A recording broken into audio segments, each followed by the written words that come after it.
What are we doing? Having the 8 and outfit on, remember?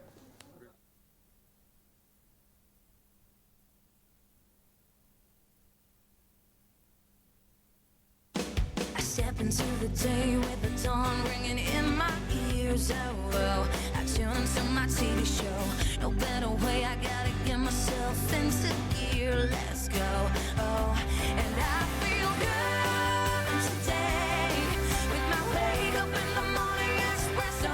I feel good today. It's my feel good breakfast show.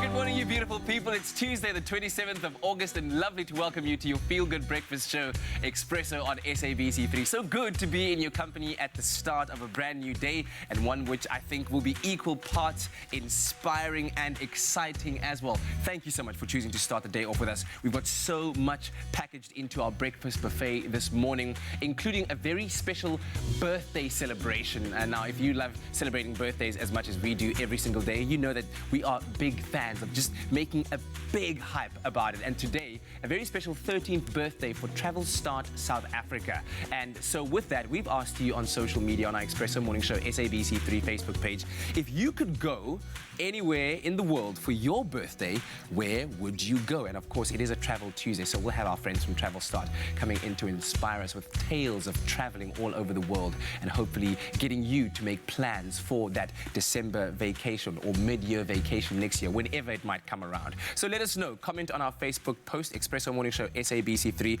and tell us where you would go in the world if it was your birthday and you had a choice of a destination to choose. Also, very exciting news in the world of sports, the fact that the Springbok squad for the Rugby World Cup 2019 has finally been announced, so there'll be definitely lots of conversation around that. And presenter search on 3 is all the rage, the Expresso edition, bringing so much excitement with it. And DJ Fix from 5FM will be joining us this morning to chat about the judging experience and how it all went down here in the Mother City ahead of the latest episode. There's so much, as I said, packaged into our breakfast buffet, and I hope that you'll be enjoying every single minute of the next 3 hours with us. In the meantime, let's check in with the rest of the team. What up, boys? Hey, What up, good morning. boy? What's happening? The boys are back in town. We're back. Some more dressed than others. I was going to say, he's wearing absolutely nothing underneath this. No, he does have clothes on underneath this, but we like to do this to create a bit of hype. You're going to help Tubbsy dress this morning because we need a little bit of help from time to time. I'm loving your vibe, but we'll get into that in just a moment. You're going to see it just now. So a very warm welcome. My name is Graham Richards. Thank you so much for joining us. So happy that Fixie is in the house. She is the sweetest, nicest human being. So I'm so glad that she was part of the judging process for Presenter Search on 3, the Expresso edition. She would have been a great way to welcome people into the industry, I think. Absolutely. And she's done so much as well. So a great example of what you can achieve. But of course, we have official duties today. It's freezing this morning in the Mother City. Hopefully, we're going to see spring kind of making more of a presence. Certainly across the land, we're seeing some beautiful temperatures. But let's give you a broad sweep of what your day is looking like. In Johannesburg, plenty of sunshine with pleasant temperatures. That sounds pleasant. Clear skies for the entire day. Little to no wind expected with low humidity. Then a warm, sunny day can be expected despite those temperatures getting chilly as they do towards the evening. Down in Durbs, mainly sunny conditions with occasional cloud cover. Temperatures remaining warm and delightful. How often do we get to say delightful? Delightful temperatures. Delightful throughout the day. Towards the evening, cloud cover will increase, but no wind there, so a beautiful day. In PE, partly cloudy, a blend of sun and clouds expected with a strong southwesterly wind throughout the day, so be aware of that. As the evening approaches, cloud cover will increase, humidity pretty much remaining steady. And down in the Mother City, it's rainy, baby, but we appreciate the rain. Intervals of clouds and sunshine with showers in spots during the day. Towards the evening, the cloud cover will decrease, though. Temperatures becoming chilly. Light breeze can be expected, but do prepare for rain. Brace for rain. Have the wellies out. Have your umbrellas out. Raincoats out. But hopefully it's going to be a beautiful day regardless of the weather. Well, on that note, that takes us to our outfit, right? You can dress it up a little bit. You can dress it up a little bit. I'm going to show you the 2 options.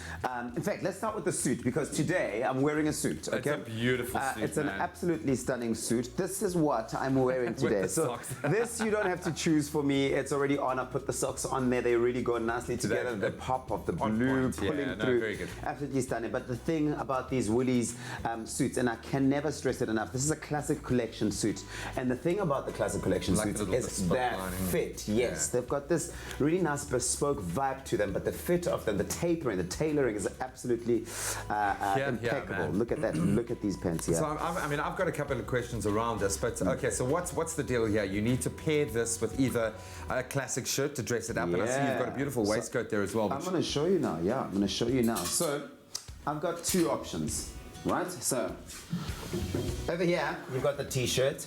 It's a basic t-shirt, but of course, if you wear a basic t-shirt with a suit, sometimes the suit brings it to life, or it just tones down the look when you're not looking to be too formal. That might also highlight the awesome kind of print design on the suit itself, with a bit of colour blocking there as well. Yeah, no, I dig that. No, but yeah, Right but kind the of shirt, blue for this it. is a classic shirt. Personally, my personal preference is this, because if you're going to wear a suit like that, it's such a formal, serious suit that you want to make sure that you go all the way without holding back. But it's not on me. It's not about me choosing. It's about you. The reason we're asking you is that I'm confused and I'm conflicted. This is Studio W, so... yeah, nice fitted shirt for a nice fitted suit. I hear what you're saying, but I actually quite like the idea of being cheeky and having a shirt and dressing it down. A suit like that could have a whole different vibe. But the t-shirt, very cool. Great options. I think both would win. Let and us of course, know. yeah, you make the all important. And then obviously, would you wear the waistcoat with the shirt? Well, there's a waistcoat it's as cool. well. Here's a waistcoat. If you're looking to really go a little bit extra and hoit and put that foot on the accelerator, this is what you'd put Either on way, with you're it. going to look magnificent this morning. You can Yeah. let us know on our Expresso Morning Show Facebook page. What's the vibe here? How do you feel about what Uncle Tubbsy should be wearing today? As we inspire you with another quote from another phenomenal woman, we have been savoring, enjoying and celebrating the incredible woman that did to set that guiding light for us. Who is guiding us this morning, Kat?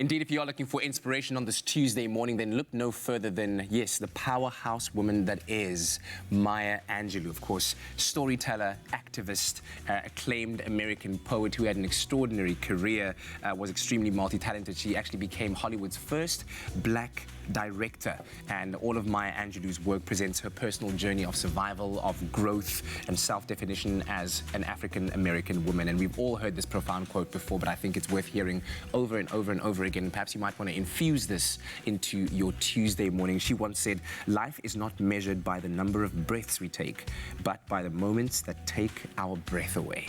Wow. And let your life be one that does exactly that, takes your breath away every single day.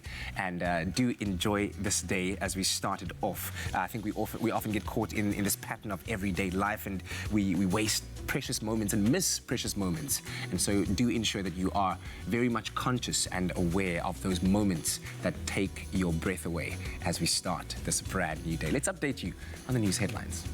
Yep, the big part of staying connected is staying informed. Let's see what we're tracking locally.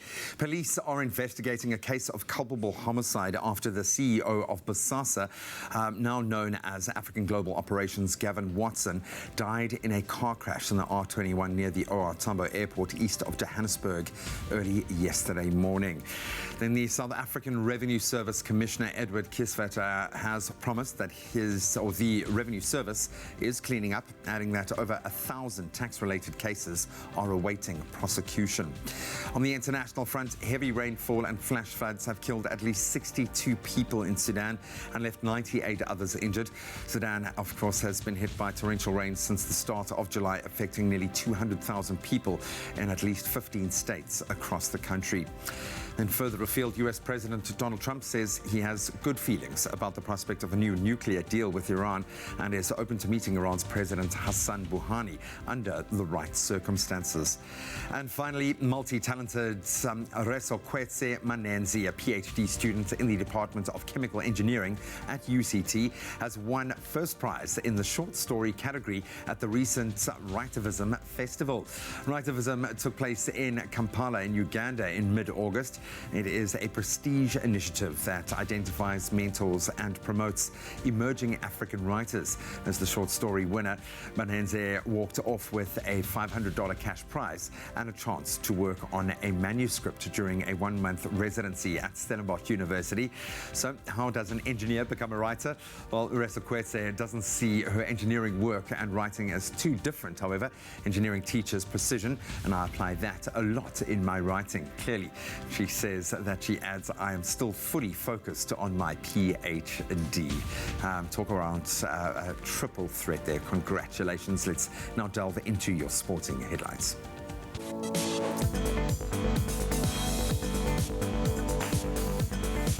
In wake of yesterday's big announcement, Springbok coach Rassie Erasmus says he is happy with the chosen 31-man squad led by Siya Kolisi that will be representing South Africa at the 2019 edition of the Rugby World Cup, of course kicking off in Japan in just over 20 days. Then the popular SABC soccer analyst and journalist, sadly David Kekana, has passed away at the age of 47. That was after a prolonged battle with diabetes-related illnesses, and we definitely send our condolences and all of our love to his family and the broader SABC family as well. Then on the tennis front, the reigning US Open champion and current world number one Novak Djokovic advanced to the competition round 2. That was after beating Spaniard Roberto Cabales Baena 6-4, 6-1, 6-4 last night. And in golf, world number 2 Rory McIlroy won the Tour Championship for a second time to secure the FedEx Cup title. That was when he carded a final round, very impressive 66 to finish on 18 under par. And that's where we leave our sport for now.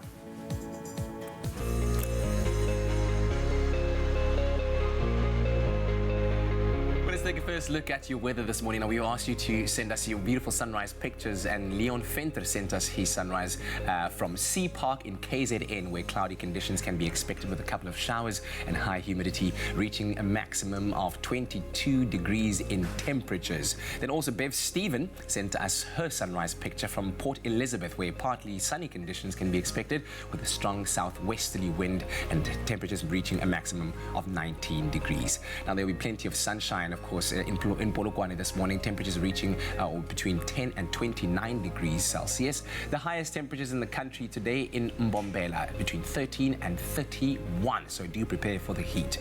In Pretoria, 12 and 28. Clear skies for Johannesburg this morning, a low of 10 and a high of 26. Mahikeng between 9 and 29. Klerksdorp 6 to 29. In the Northern Cape and Kimberley, temperatures will be between 3 and 28. It's a cold start in the morning for Bloemfontein, a minimum of 1 and a maximum of 26. Richards Bay between 16 and 24. Pietermaritzburg, partly cloudy conditions over there, and temperatures between 12 and 23 degrees. There'll be occasional showers in Durban, low of 17 and a high of 23. Some heavy rainfall can be expected in Mthatha, a low of 8 and a high of 16. In East London, between 10 and 18 degrees Celsius. Craddock will see a low of 4 and a high of 19. A southwesterly wind of 32 kilometers per hour will be blowing through Port Elizabeth. Temperatures on a low of 9 and a high of 19. Southwesterly winds of about 22 kilometers per hour through George today, and a low of 6 and a high of 16. The lowest temperatures in the country this morning in Sutherland, -3, reaching up to only a maximum of just making it over those double figures of 10 degrees Celsius. A couple of showers for Cape Town today, 7 to 15. Worcester between 1 and 13 degrees Celsius, while Springbok will see a low of 1 and a high of 16. And rounding things off in Uppington, 1 to 23 degrees with sunny conditions all round. But whatever the weather in your part of the country, let's hope that you have a terrific Tuesday. Thanks so much, Kat. I have to say, again, just to echo what we said in the news, and again, send my condolences to David Kekana's family and to his team working, a family, and I think within the football world in general, around an incredible broadcaster, a wonderful human being. The outpouring of love and support all over social media and within the media at large, I think really does represent just how much of a mark he made. So our heartfelt condolences. We're going to continue to talk sport this morning. We're going to approach Rassie's squad squad, the 31 men that will be flying that South African flag. It's health, obviously being a Tuesday. We're going to also be taking a look at the relationship between a parent and child, in this case, mother and daughter. Do you need a little bit of help, advice? Well, stick around. We'll see you now. Oh, I need this. Only the highest grade Arabica beans. McAfee, great coffee, simple. See you after the break. Only you can make my day.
It's my feel-good breakfast show.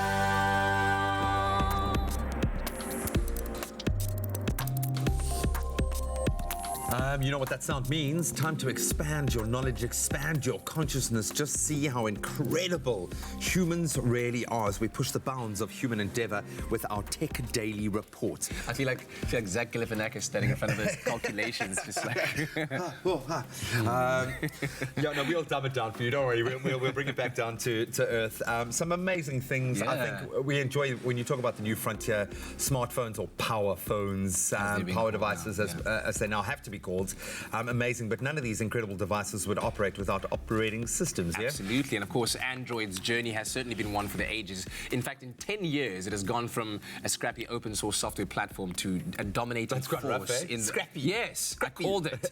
To being a dominating force in the mobile world, active on more than 2.5 billion devices worldwide. Take that in. That's how many people are connected through it. Now, a big part of this charm has been the naming convention, with each new version being named after some sort of dessert, starting with the preceding letter of the alphabet. And that will now come to an end because Google are rebranding the operating system, and this year's version will be called Android 10. So we're going to say goodbye to versions like Android Nougat or Android Oreo, Android Pie, or Android Q. Yeah. What? Get rid Q of a dessert. What? Yeah. Well, they'll no longer be. It's now Okay. Android 10, and their rebranding with Android has always been more playful, colorful, and even silly at times. So, will this shift in branding also affect their strategy with the operating system? Or are they taking on Android's growing up, man. Yeah, It's growing exactly. up. It's coming of age. Google has also changed the logo to make it more modern, and Google said that their robot belongs to everyone in the community and has long been a symbol of fun and curiosity at the heart of Android. So now it has a special place in the logo. So that's what it's going to look like now. Jackie's like, yeah. So he's lost his body. Yeah. He's now just like... he's just looking over to new horizons. Yeah, look at it that way. That's amazing. How many billion? 2.5 billion people on devices. Yeah, it's like Yeah, a third of crazy. the world is now rocking that. That is insane. So let's continue to blow your mind here. Bioprinting, okay, holds great potential, obviously, for repairing injuries, testing drugs, replacing whole organs. We're starting to see that being pushed into reality. Currently limited in its complexity, viability, and the speed at which we can actually fulfill it. So we will soon be able to create human tissue, but we can't just do it on a whim, but that's the eventual goal. So users will pay a flat monthly fee to play as many of the participating games on a platform. The subscription will also include the option of sharing the subscription to up to 6 family members. So it might be a matter of crafting whatever you need when you need it. In the same way that we very much mapped out the human genome by allowing it to play out on as screensavers on computers all across the world. They allowed those computations to happen on millions of devices all over. So scientists at the EPFL and University Medical Center in Utrecht have developed an optical system that can bioprint complex, highly viable living tissue in just a few seconds. It would represent a breakthrough compared to the clunky layer-based processes of today. So this is the approach, okay? Volumetric bioprinting forms tissue by projecting a laser down a spinning tube containing hydrogel full of stem cells.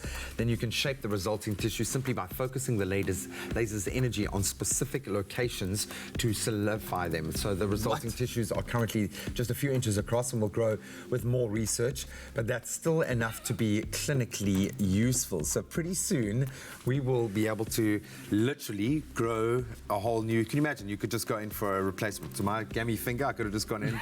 It's good as new, man. Incredible. So Question is, will it be included in the NHI? Is it going to be part of...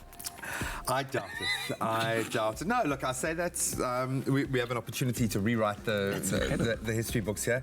Awesome stuff. So you can let that sink in. You can dream about what you would do with your very own bioprinter. I am going to shift gears, and I mean that literally, and get on the back of a motocross bike. I see Gareth just stepped into the studio, so I'm going to go have a little bit of fun. I'll see you now. Get an insurance quote and stand a chance to win one of 6 Samsung S10 smartphones. Simply SMS the keyword INSURE to 31492 for a callback and quote, and you could be a winner.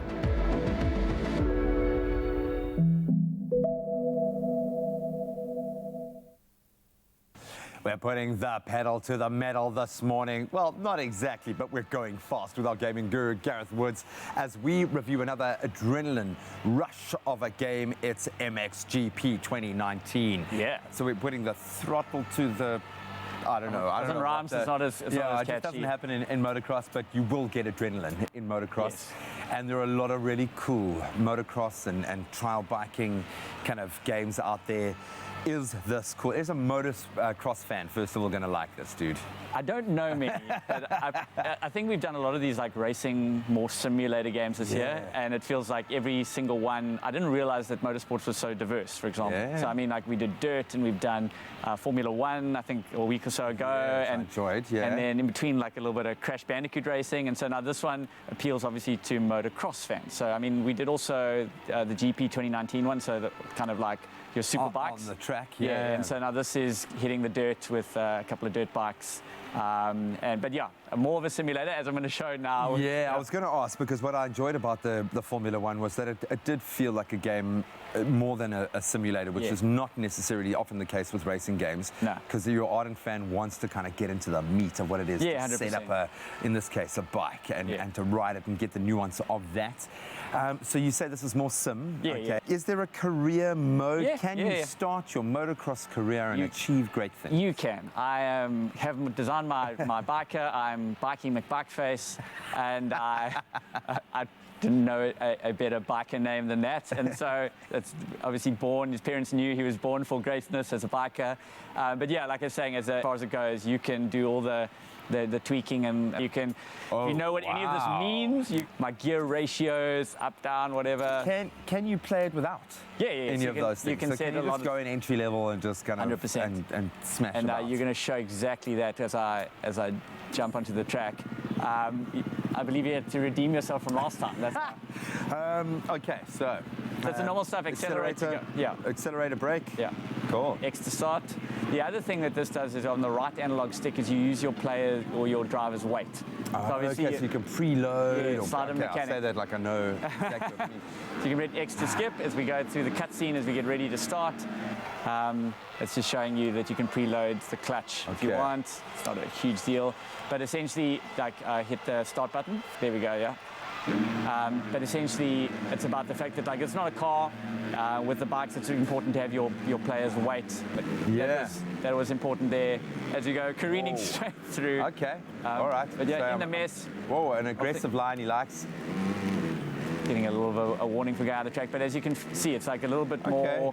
You're not hitting the same speeds, but it's more important the way your driver or your rider moves on the bike. Yeah. So keeping your balance is very important as you go over the hills, particularly, especially as you try and double them up. So you want to try and land like you did there, landing. You know, taking off of one ramp and landing on the other one. Yeah, but that's quite cool. I think you, given a bit of time, you could kind of master this. And it's quite nice to feel like you are mastering a game that's big on technicalities. Yeah. So it's certainly rewarding when you get it right. My best achievement is coming fourth last.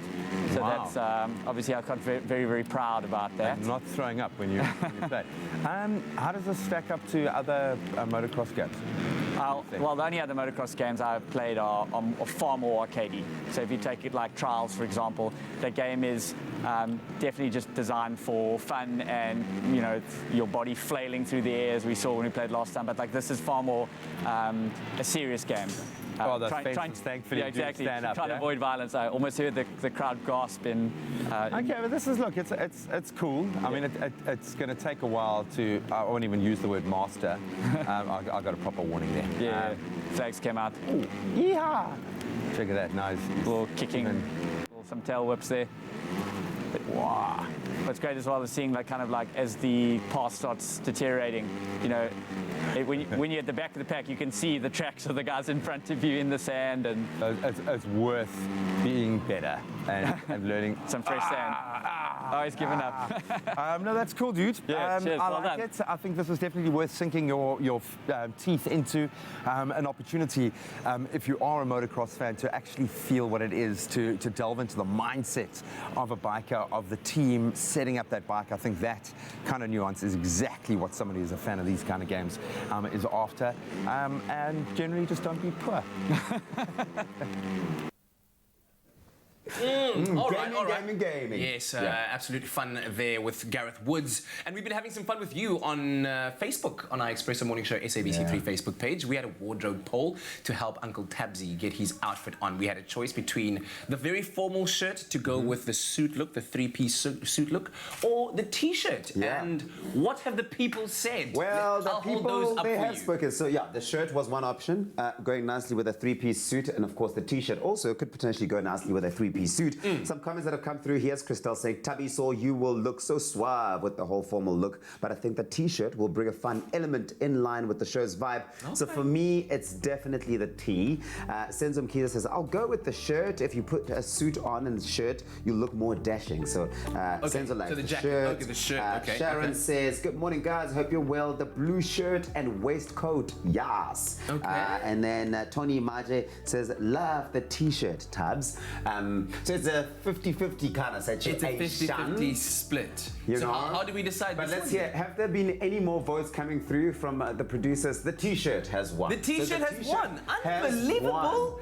Look at that. I wouldn't have thought it. That's you, but sir. You guys are super creative and we absolutely love it.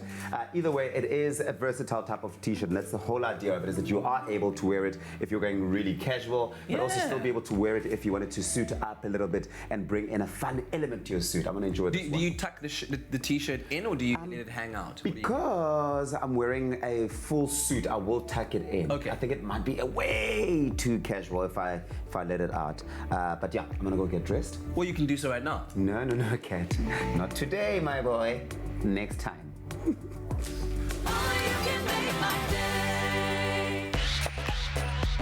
My name is Pesi Khivazi. I'm a TV presenter. You might recognize me from Selima Tunzi. I'm also an actor, model, and everything awesome.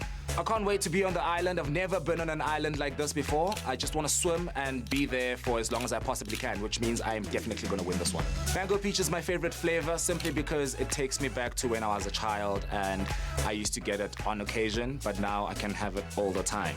To join me on the island to find fame and fortune, all you have to do is go buy yourself a bottle of Tropica and follow all the entry details. Take a video of yourself explaining why you would be my ideal partner. All you have to do is hashtag TIOT9 and upload that on all of your social media platforms. When you send your audition clip, remember to always remain confident and know exactly what you want to say. And me and you could be on the island together competing to win R1 million. Join me on the island and come find your smooth fame and fortune on Tropica Island of Treasure, Carousel.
It's my feel-good breakfast show.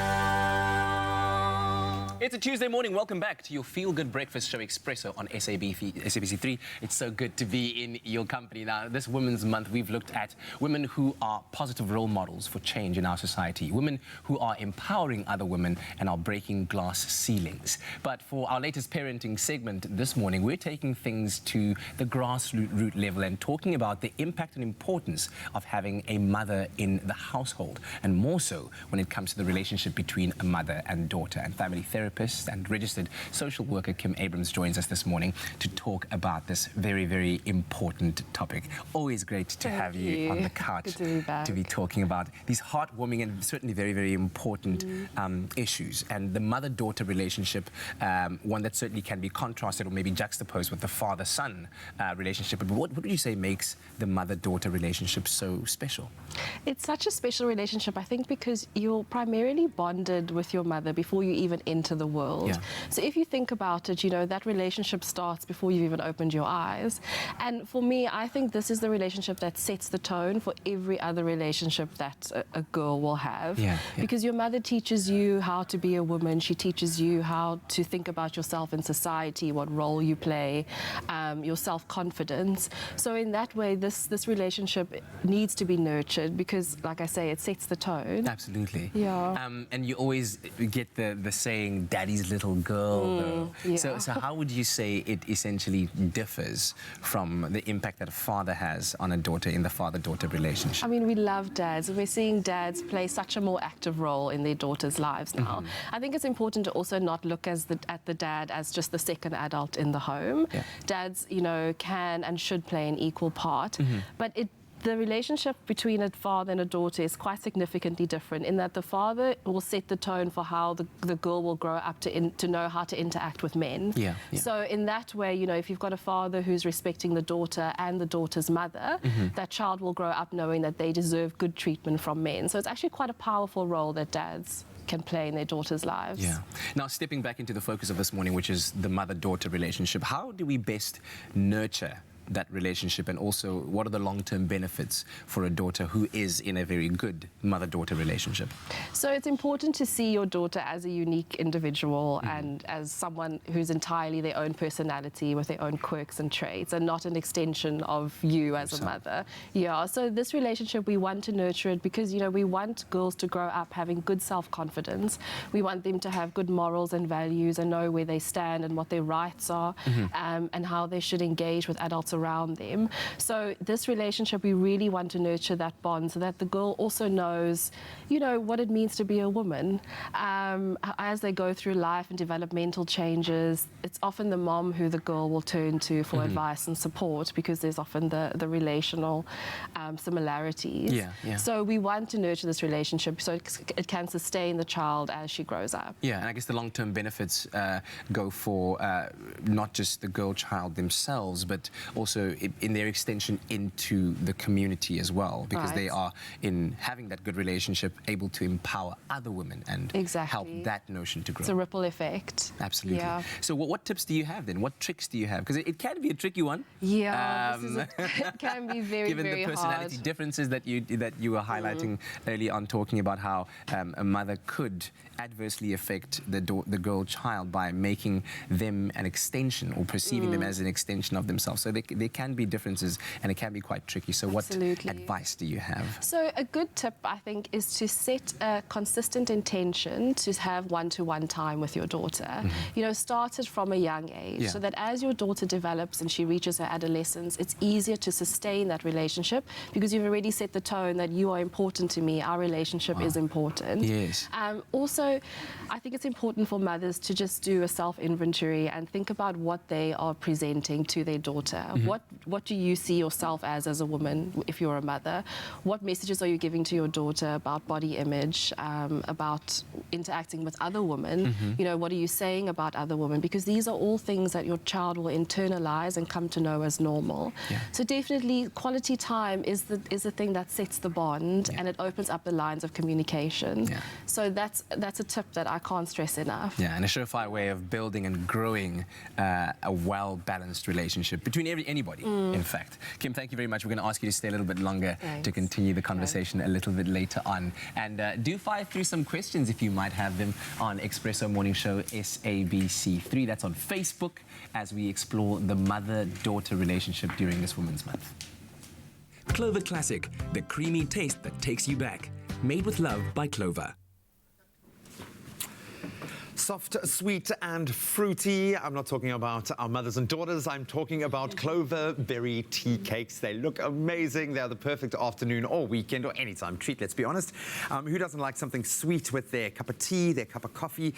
I think we all can indulge in this. So in today's show, we are talking about detoxing and overall health, yes, but no one is a saint.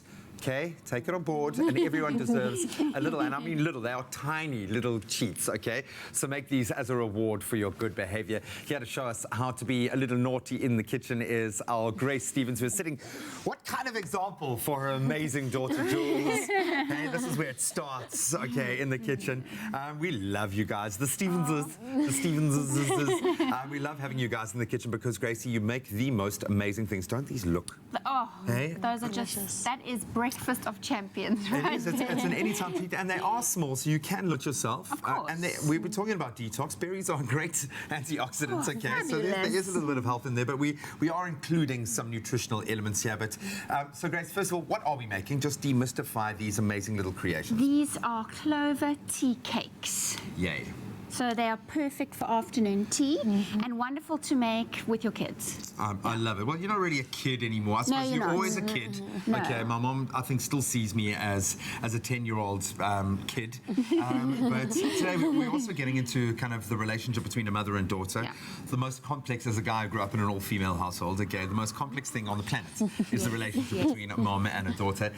Jules, does she make you cook? Is this something that you've naturally gravitated towards? Yeah. I like to be in the kitchen, like doing stuff for her. So I'm a little sous chef. Yeah, man, you've got the skills. You've got to put them to work. So don't waste any more time. Let's get right in. How are we piecing together these beautiful, very dainty treats? Because that's what I think I like the most here, is that they're quite chic and beautiful. Yeah, they are, and they're soft and delicate, just like us. So I've made a meringue because I've separated the eggs, and this is the egg whites with caster sugar in, so I made a nice meringue there. And with the egg yolks, I'm going to add some lemon zest. Oh, can you smell that? Yeah.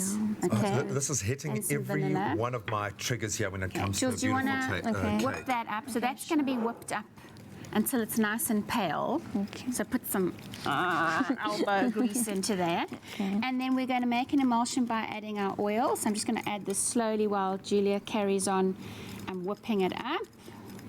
Oh, and how's that smell? That's just suddenly exploded I into know, the kitchen between the vanilla and the lemon. It's such a beautiful, partnership with your custard and your beautiful berries. And then we're going to add kind of the tartness of those berries. Love it. Now, we know that Clover brings you a classic classic, delicious, smooth, creamy dairy-based snack made according to Clover's unique recipe. Many have tried to get it. None have succeeded. But it is, I did say, a nutritional component here. It does bring you 10 vitamins into the mix. Flavors, unbelievable range, strawberry, mixed fruit, apricot, vanilla, and plain. I think we've gone for the plain here, and extra creamy. Okay, so now I put my Clover Classic in there, and now we're just going to mix in the flour. So that's flour and baking powder. You can use self-raising flour. So this is where it becomes quite a precision thing. Yeah. This Yes, is where you don't want to put flour, but you're like Julia, a ninja with that, actually. Yeah, because I honestly would have had most of that on myself by now. I'm yet to kind of crack the code of baking because it always feels so precise. And I think you guys come in here like cowboys, just doing your thing. But it is a science, and you've got to kind of, if you get the basic metrics right, the end result will never disappoint. Are these forgiving tea we've cakes done to make? all the hard work with making the recipe, Graham, and you've just thank got you. to follow it. Oh, wow. Yeah. This is starting to feel exactly like my upbringing did in my family, full of females. Unfortunately, no recipe is Graham-proof, but this one is starting to feel Hold more... my beer. Yeah. Wow, hey? No, I am starting to feel like one of the family now, I must say that. It is giving me the warm and fuzzies. I love that. So, yeah, I can see you being quite careful not to break it down too much when you fold those together. So I've just put a little bit in there just to loosen that batter up, because as you could see with the whisk, it's quite stiff. So I rescued Julia Ann there. And then we're going to fold the rest of it. Because no one gets left behind in the kitchen. That's what a mother and daughter relationship is all about. Do you guys fight? Do you ever fight? Never, Julia. Never. I unfortunately, all I know is the conflict model. Anyone in my life understands that, we've got to duke it out. Okay, that's the best way to figure out where you kind of end and the next person begins. But a kitchen is a good place to create harmony. It's a happy place. And I love the fact that you kind of involve your family in so much of the stuff that we do, because I think hopefully that inspires people to think about this as a place to bond. That's looking beautiful. Yeah. I could actually just spoon that out and chow it. It looks like a dessert. Doesn't it look amazing? Yeah, but we got to bake it first. Okay, so the key word here is Clover. You SMS that to 33728, and we'll send you a link. You click on the link and we'll send you this very well-crafted ingredients list and recipe that Gracie has put together for us. So once we've achieved the perfect peak, I don't know, the consistency of our mixture. So as long as it's all mixed in together. Okay. And then it gets spooned into these muffin pans with your cupcake liners. Goes into an oven, 12 to 14 minutes at about 160 to 180. It all depends on your oven. And then they come out and you take them out of the pans immediately. And then we decorate them like that. Cut them. Oh, I love it. Fill them with your Clover custard. And there's so many things here. I love the layering. We're echoing. So you've got your beautiful Clover Classic in here. So we've enhanced that with the tartness of the berries that I see. We've kind of caramelized a little bit there as well. They've been roasted. Roasted cherries. Are you kidding me? You've enhanced the lemon flavor. We've got a bit of custard in there to balance out the tartness of the lemon. And then we've got a bit of whipped cream. It is looking spectacular. So you said around about 15 minutes in the oven. 12 to 15. I would go first 12, test, and then if they need a little bit more, about 2 minutes extra. You've earned one of these. You can start identifying which one you would like as we go through step by step exactly how we arrived at this beautiful creation. They do look amazing. Need some tea time inspiration? What about some Clover Classic tea cakes? These sweet, soft and fruity buns will definitely hit the spot. Start by separating 3 eggs, one at a time. And to the yolks, add a teaspoon of vanilla extract and the zest of 2 lemons. Then beat until pale and fluffy. Next, blend in a touch of Pride, a cup of Clover Classic Plain, 1.5 cups of sifted self-raising flour, then fold together to combine and set aside. Gradually whisk a cup of caster sugar into the 3 egg whites and beat until soft peaks start to form. Then lightly fold the egg whites into the dough until just combined. Spoon the cake batter into muffin cups and bake them at 180 degrees Celsius for about 12 to 15 minutes and set aside to cool. Slice the tea cakes into 3 pieces, then spoon on a dollop of whipped Clover fresh cream, Clover Classic custard, and repeat in layers. Top the tea cakes off with delicious cooked berries, and you're done. Serve these delicious treats for a weekend breakfast or anytime with your favorite hot cuppa. Life doesn't get any sweeter than this. Made with love by Clover. And they were made with love, not just by Clover, but by the Stevensons. I love you guys. So again, the keyword is Clover to 33728. Can I ask you something? Because you guys have got a cool relationship. We've seen it. We've kind of let you grow into this awesome woman on our show. You've been coming up for so long, which is so cool. What's the key to keeping the balance within a relationship? Maybe, Jules, I can put it to you. I don't know. We like to do things together. Like there's this show we watch. It's Gourmet Maids. Yeah, it's on YouTube. It's a nice thing we watch, yeah. We look forward to a new episode coming out Every we week, sit and watch it. Yeah. But I think it's about listening to each other. Yeah. Because it's so easy as a mother to get distracted by she's a mini me. Yeah. So, and you've got to actually just listen to her, and she's doing this. She's not doing your life over. She's doing her own life. Very much her own woman. No, I love it. You guys are getting it right. I know not all the time, but that means what do we say? We are perfectly imperfect, and that's the way we like it. Thank you so much for infusing your love in these little guys. I think we have earned a taste. We most definitely have. So while we do that, you guys can contemplate how you are going to create them for yourselves. Which one looks like mine? Julia, which one are you going to have? Clover Classic, the creamy taste that takes you back. Made with love by Clover.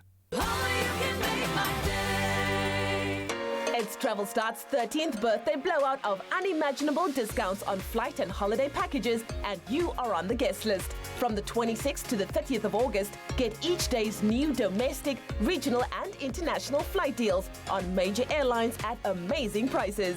Make your travel wishes come true with exciting new routes revealed each day in Travel Start's newsletter, on their flight booking app, Flap, and follow their social media to be the first to know.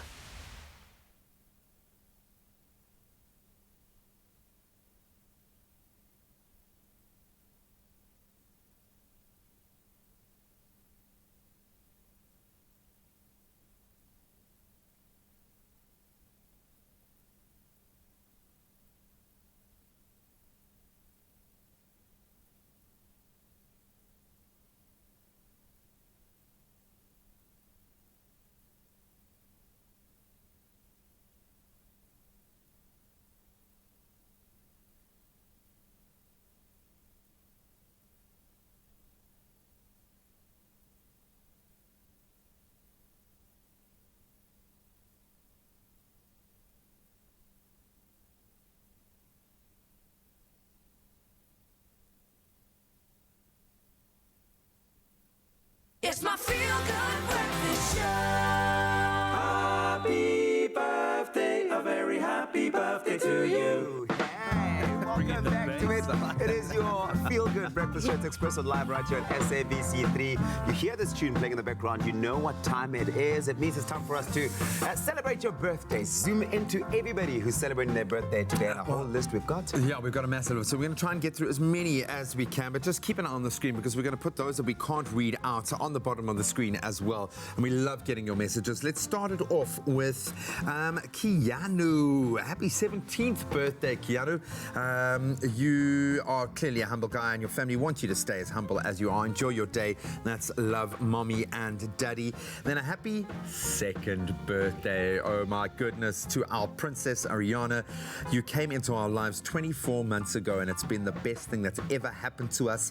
Love you lots from your mom and dad. I'm going to say to mom and dad, enjoy the twos. Ah, happy birthday, Ariana. Here's another one. Jordan Ahrens, wishing Jordan a happy birthday. May you stay blessed as always. Love from mom, dad, Darren, Alexis, Shanice, and Donna. They love you.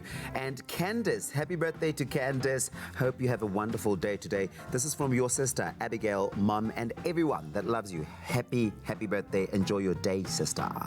Oh, then we've got a happy 6th birthday to Tasmia. May Allah spare you to see many more, guide and protect you with every step that you take.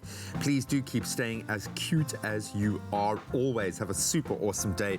And that's with lots of love from your family, Tasmia. You are loved, girl. And then we'd like to wish Thurston on his 4th birthday. You're a treasure from above. You bring us so much love and joy. May God bless you even more. We love you, son. And that's from Mommy Ma and Pa Thurston. So cute. Hey, look, he's a looker. Thurston, you got the vibe, man. Happy and birthday, Leah, it says here, to my beautiful daughter with a sparkling personality, we love you so much. We want to wish you a blessed day. You are very special to us. Love, mommy, daddy, and your baby sister, Layla. This is for you, Leah. Happy birthday. Today is also Wasila's 53rd birthday, a big one. Happy birthday. Happy birthday, mom. May you have many more healthy years with us.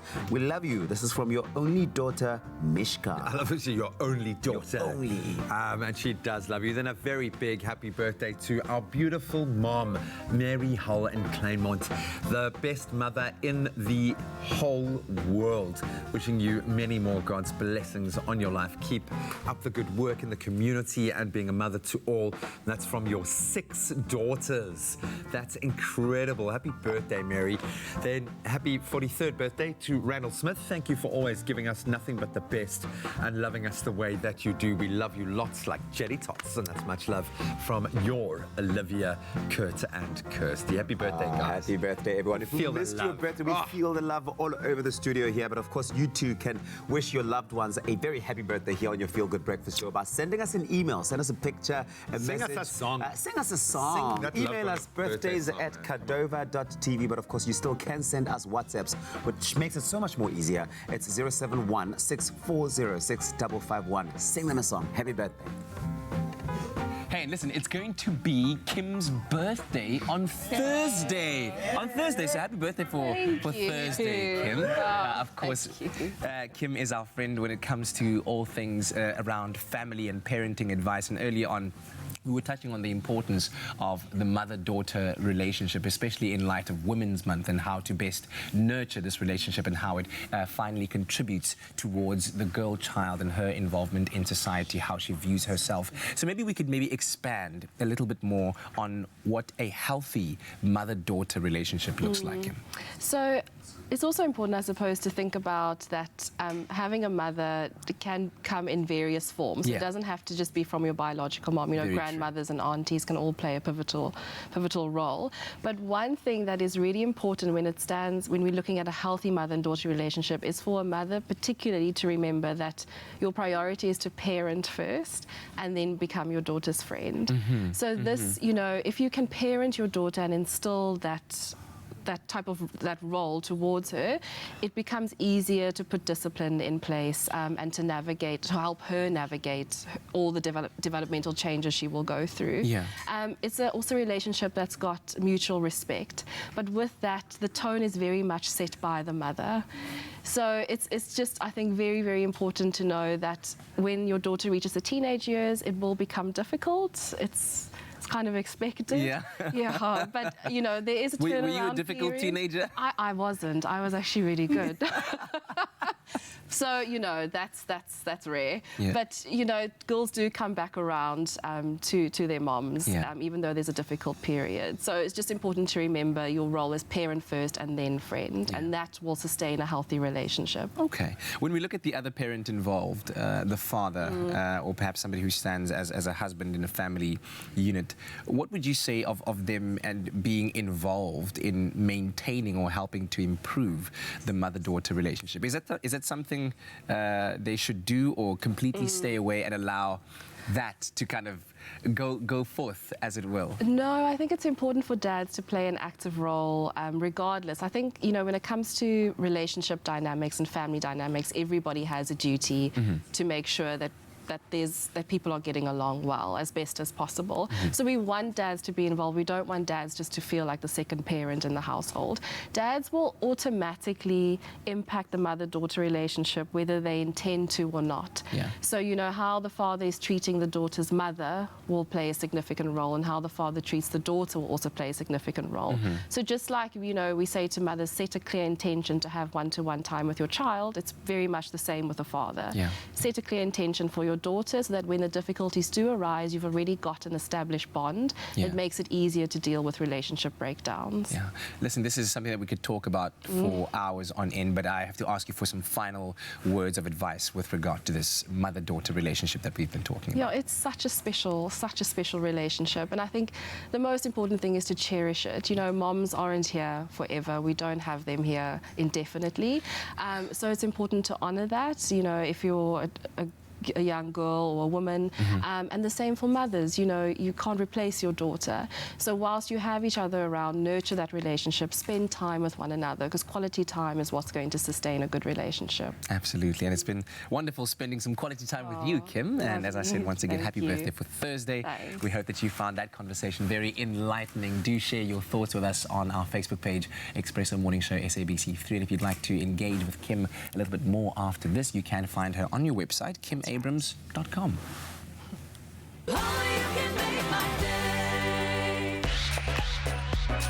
Hi, my name is Sabia, and I pretend to be other people for a living. Come find your smooth fame and fortune on Tropica Island of Treasure Carousel. To join me on the island, all you have to do is buy a bottle of Tropica, follow the entry details, upload a video of yourself telling me why you'd be my ideal partner. Upload it on social media, Instagram, Twitter, and Facebook. Hashtag TIOT9. And you could join me in paradise and find smooth fame and fortune.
It's my feel-good breakfast show. Welcome back. This is your Feel-Good Breakfast Show, Expresso on SABC3. Happy Tuesday to you. What a special time of year, as Mondays used to be after a weekend, and Mr. Mayor in high school would say, all right, guys, it's time to talk rugby. That's exactly what we're going to do right now. Guys. Rugby. Because in less than a month's time, the 2019 Rugby World Cup will kick off in Japan. Now, the 31-man Springbok squad was announced yesterday, and here to help us take a look at the squad and what we can expect from them at this global showpiece, please welcome digital sports editor Ashfaq Mohammed, and also the envy of many of us as his passport warms up to be stamped Japanese style. That visa's there. Yeah. How's your Japanese? How's your Japanese? Konnichiwa. Doesn't go further than that. But you can, and it'll improve. Trust me, man, it'll improve. Yes. But you do talk rugby. Yes, rugby. Let's talk about the 50 caps shared between Eben, Willie, Francois, Frans Steyn, and the Beast. This is a balanced squad. It is. The one thing that Rassie did really well this year is bringing some youngsters to mix in with that experience.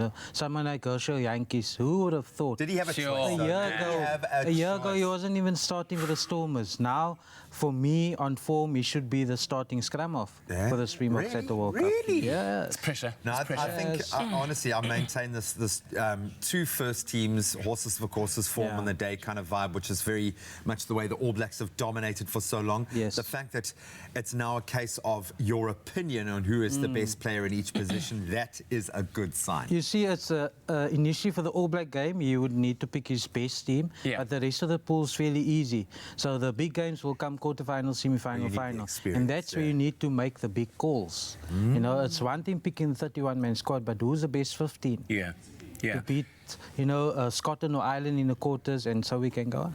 Looking at the 31-man squad right now, and you mention guys like Herschel Yankees who have an incredible opportunity right now presented to them in terms of just creating history. He's already done that. But are there some players that you feel really deserve that call-up into the squad that didn't perhaps make it? Who's not there? Yeah, Dylan Lades, again, I felt that he's such a versatile player, he's skillful, he can slot in, wing, fullback, fly off. He's a very experienced Super Rugby player, so he's been around the block. He's played enough test matches. I felt he missed out. Lizard Koboka as well from the Bulls, Lucy Prop, he's been really a powerhouse over the last few years. And then Damien Willemse, the young kid, superstar, magic, but, you can't pick more than 31. All of this says to me is that you're worried about fly half and you're worried about full back. In terms of backup, if something happens to Andre, Elton is there, but then we need someone on the bench again, Yeah, for sure. Rassie's gone with Frans Steyn, and I can understand why. He's so experienced, 2007 World Cup winner, can play a number of positions, but easy fit. That's my issue. He hasn't played much rugby this year. He looked hungry, man. Yeah, he is. He's going to kick the winning points. Sia gets the nod, and he looked fantastic. Hey, man, Siamtanda, man. This is beaming him, man. Look at that picture. But and I'm going to be quite emotional about this because I love the dude. He has been very much a part of the rebranding of the Springboks. And you can say what you want about the Springboks, but even Rassie has said now people are talking about the Springboks again. And Sia's been very much a part of that. And credit to Rassie to make Sia captain. It was a big call. He came in for a lot of flack from all quarters, saying it's because of transformation and all this nonsense. Sia is transforming the team on the field and how they play. Exactly. Maybe.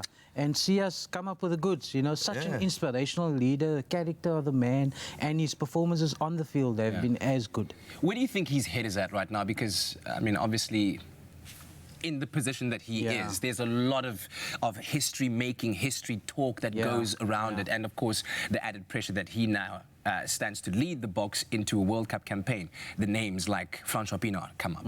Names like John Smith come up.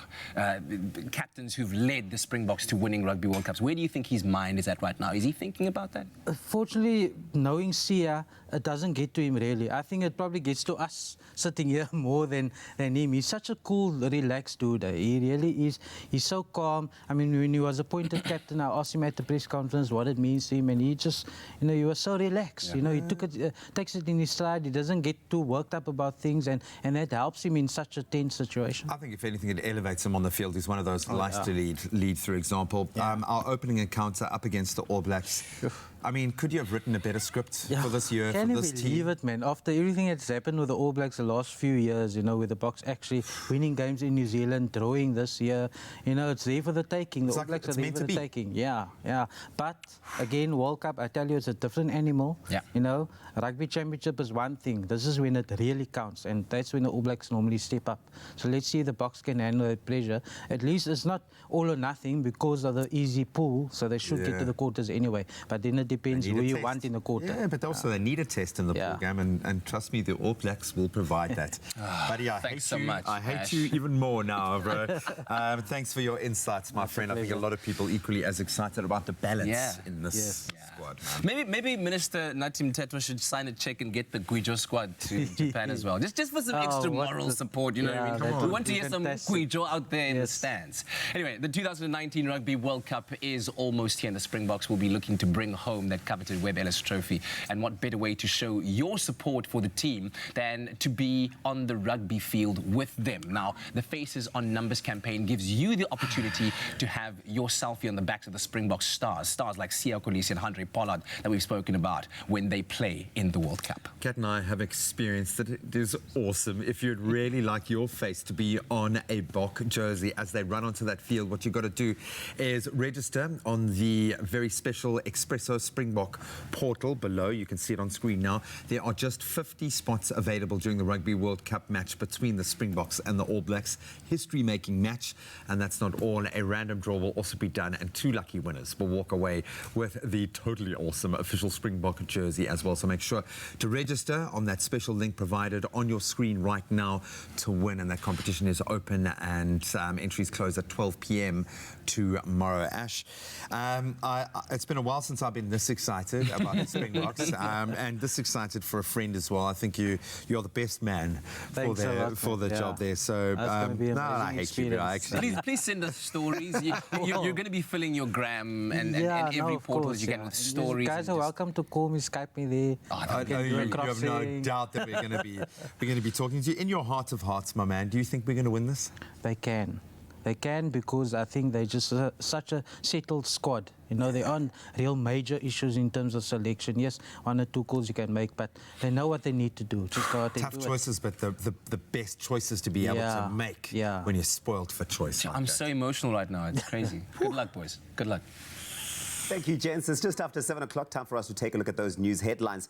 Police are investigating a case of culpable homicide after the CEO of Bosasa, now known as African Global Operations, Gavin Watson, died in a car crash on the R21 near the OR Tambo International Airport east of Johannesburg yesterday morning. The South African Revenue Service Commissioner Edward Kies-Vetter has promised that the Revenue Service is cleaning up, adding that over 1,000 tax-related cases are awaiting prosecution.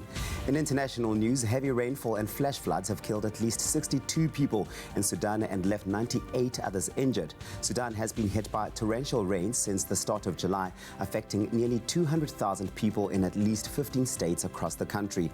US President Donald Trump says he has good feelings about the prospect of a new nuclear deal with Iran and is open to meeting Iran's President Hassan Rouhani under his right circumstances.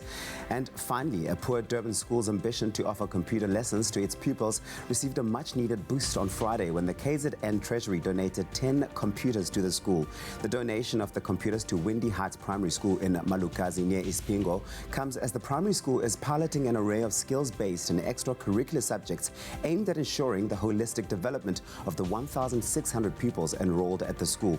These subjects include home economics, computer lessons, sign language, arts, craft, drama, and piano lessons.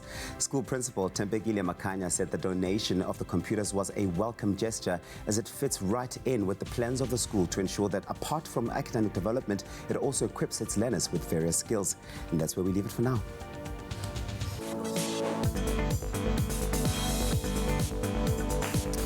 Feeding off our discussion that we've just had, Springbok coach, of course, Rassie Erasmus, has expressed his happiness with the chosen 31-man squad led by Siya Kolisi that will be representing South Africa at the 2019 Rugby World Cup in Japan next month. In football, the popular SABC soccer analyst and journalist David Kekana has sadly passed away at the age of 47. That was after a prolonged battle with diabetes-related illness. We again send our condolences to his family and the broader SABC family at that. Then on to tennis, the reigning US Open champion and current world number 1 Novak Djokovic advanced to the competition round 2. That was after beating Spaniard Roberto Carbales Baena 6-4, 6-1, 6-4 last night. And in golf, world number 2 Rory McIlroy won the Tour Championship for a second time to secure the FedEx Cup title. That's when he carded a final 66. Incredible to finish on 18 under par. More on all of those stories on the top of the hour.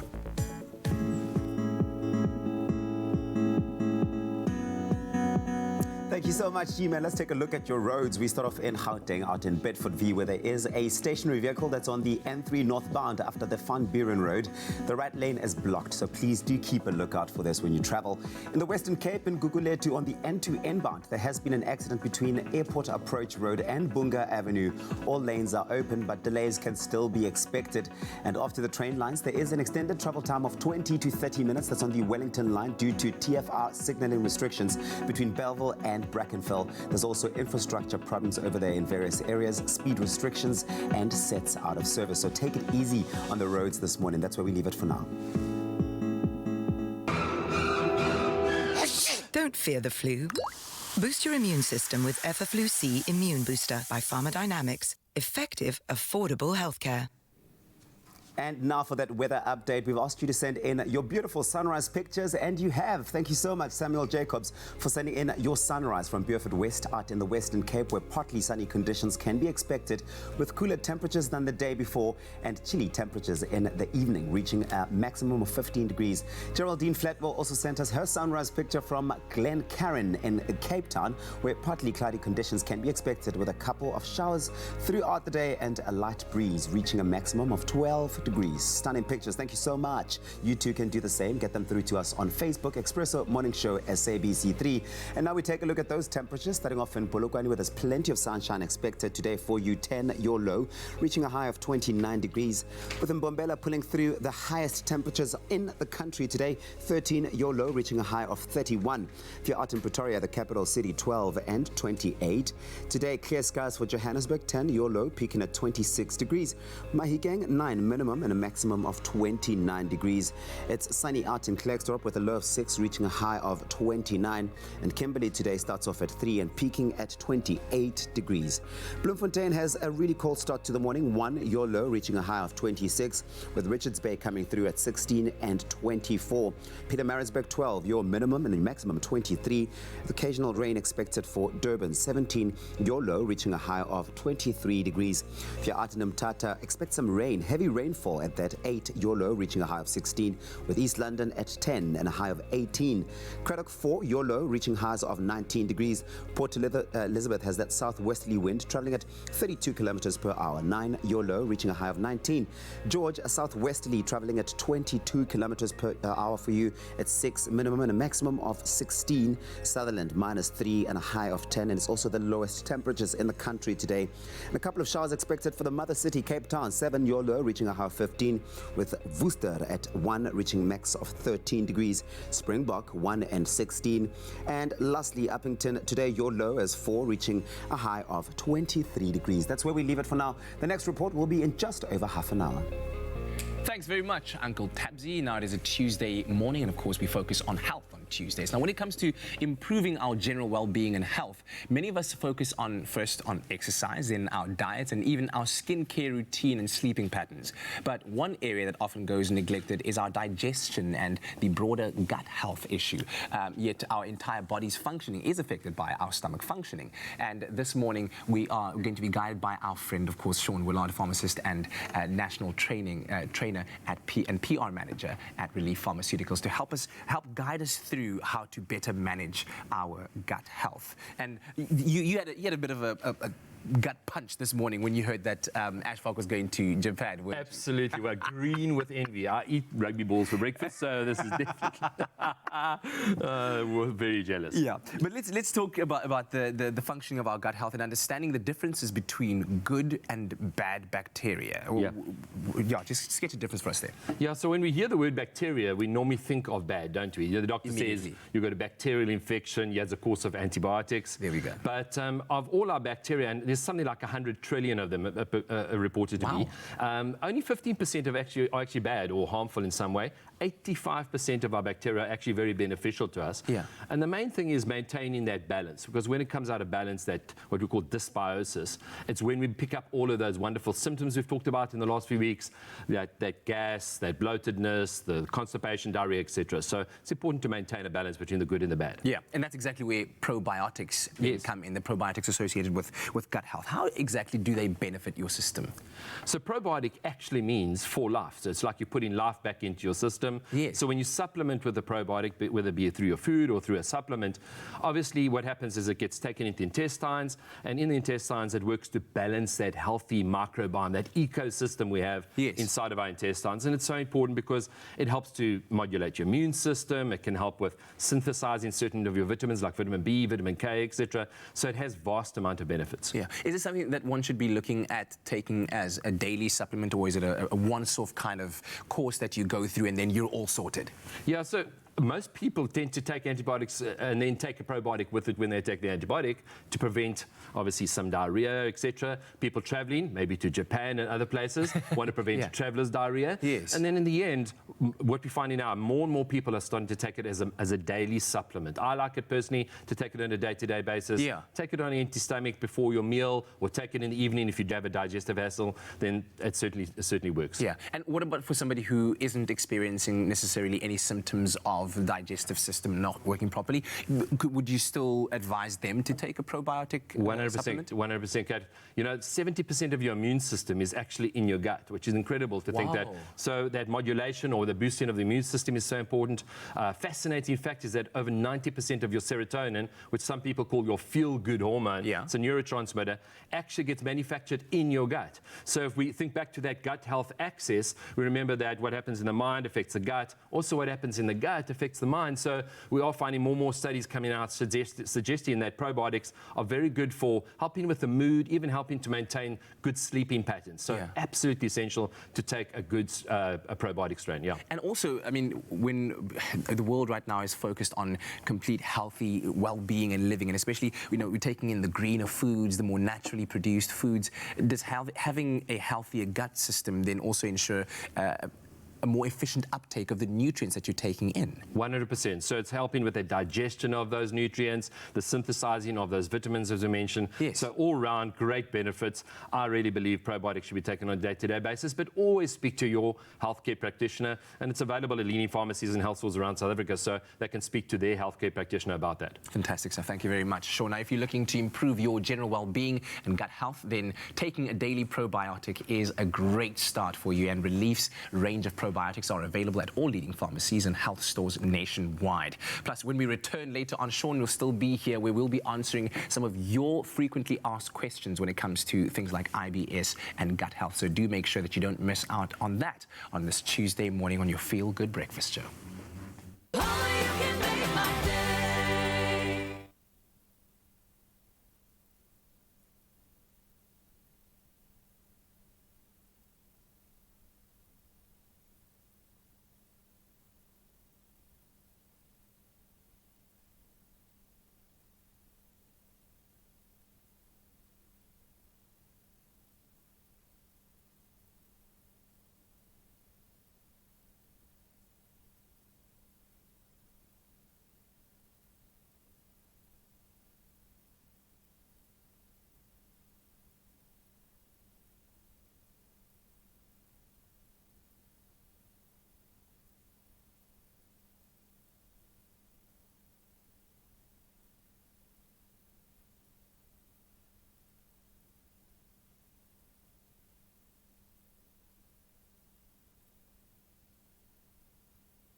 Welcome back. This is your Feel Good Breakfast Show Expresso on SABC3. Thanks so much for joining us at the start of a brand new day. Now, for the last few weeks, we've taken an in-depth look at our gut health and with a focus on IBS and functional dyspepsia, which affects more people than we may actually realize.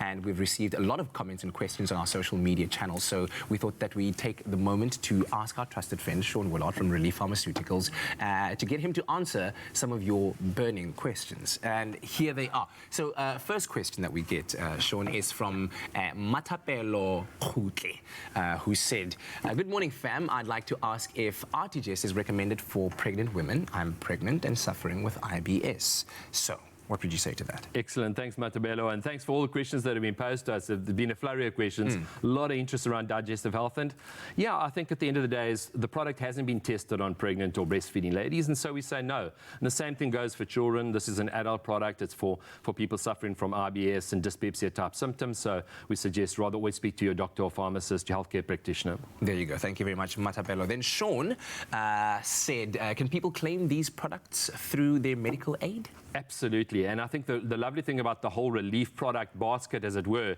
is that every one of our products are nappy coded, which to doctors and pharmacists is great because that's the method they use to electronically claim it via medical aid. Yes. So if your medical aid does cover complementary and alternative health products, please then do take it to your pharmacist or your doctor. They'll be able to process it through your medical aid. But each medical aid is different, so I can't say if your medical aid will actually cover it. Excellent stuff. Then another comment here that we got from Joan Cameron says, my husband and one of my daughters have IBS. My husband noticed that as a child he couldn't eat any dairy products, and now my daughter also can't eat dairy and certain veggies like broccoli and cabbage and cauliflower. What would you say to that? Yeah, Joan, and the symptoms of lactose intolerance are so similar to IBS, aren't they?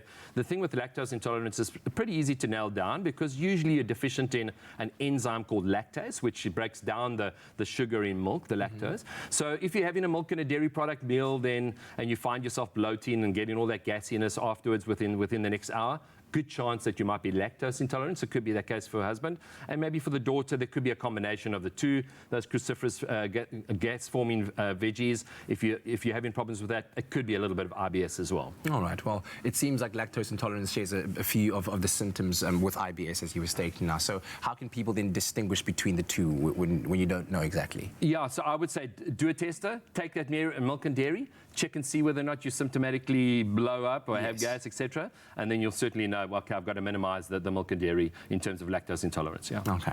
And then we also have a last comment here that comes from Chadwick Holtman, and he says, I suffer from gastro symptoms like cramps and burning in my stomach, and it also feels empty after I eat. And every morning I get these burning pains, and sometimes I don't use, he doesn't have bowel movement for some 3 or more days. Yeah. So what would you say that is symptomatic of? Yeah, and Chadwick, I think absolutely. You probably do have some form of functional dyspepsia. And what I love about the RTGest IBS, as we've spoken about, it helps for that epigastric region, so that epigastric pain, that burning sensation, the cramping, the bloatedness, and also it helps to improve the gastric motility. So certainly if you're not going for longer than 3 days, we've said that that's probably a definition of constipation. Yeah. And taking the RTGest IBS will certainly help to relieve that as well. Yeah, from what you heard so far, you'd say that it indicates more towards that functional dyspepsia. Absolutely, absolutely. Right, fantastic stuff. Sean, thank you very much for taking those questions. Thanks, guys. Appreciate it. We'd love to hear some more from you, so please do send them through to us on our Expresso Morning Show SABC3 Facebook page. And if you are suffering from IBS or functional dyspepsia or any of the symptoms that we've been speaking about, know that you are not alone. Do consult with your medical practitioner or your pharmacist for help and treatment. Now, RTGest IBS is available at all leading pharmacies and health stores nationwide. Once again, Sean, thanks. Excellent. Thanks so much. Appreciate it. Control the symptoms and feel the relief with RTGest IBS. Brought to you by Relief Pharmaceuticals. So let's continue with our medical chats here on a Health Tuesday, and that's ultimately when we talk medicine, we're talking ultimately about your holistic health. And let's get real, get honest for a moment, Joe. It's been a long winter, and of course with that, he says with a little cough in his voice comes a lot of comfort food. And if you're looking to do a bit of a spring clean of your own system, a bit of a detox, don't go anywhere, because we've got our registered dietitian Megan Pence-Clates in studio to give us the scoop group on what to do and what not to do if we are wanting to do a bit of a cleanse, a detox. Megs, welcome to the show. Thanks so much for joining us. This is a really interesting one because I think it's as much a mental expression of cleansing our body as it is a physical process to go through. Maybe the best place to start is looking at our diet and how, because that's generally the best place to start. Yes. What is the best dietary approach to a detox, do you think, in your experience, vast experience? Okay, great. Yes, no, but detox is a really big buzzword, and it also lays a lot of claims to what it's able to do. The one thing a person needs to remember is that a detox can be quite difficult to follow and very often to maintain. And then what happens is you've done it for a while, the wheels come off, you regain that weight, the energy levels go down again. So exactly. So what I would recommend, is an approach that is more long-term, and in that instance, looking at starting with ensuring an adequate intake of, seasonal fruit and vegetables, which is great. So you've got a greater amount of vitamins and minerals there and all your antioxidants. Then moving into including whole grains in your diet, something like oats, for example, is a great one to include, high in fiber. It also helps to clean out the system. And then moving to making sure you have enough protein. So then we're looking at foods like your eggs, you're looking at your fish, you're looking at pulses, for example. Those are all great options as well, and yogurts.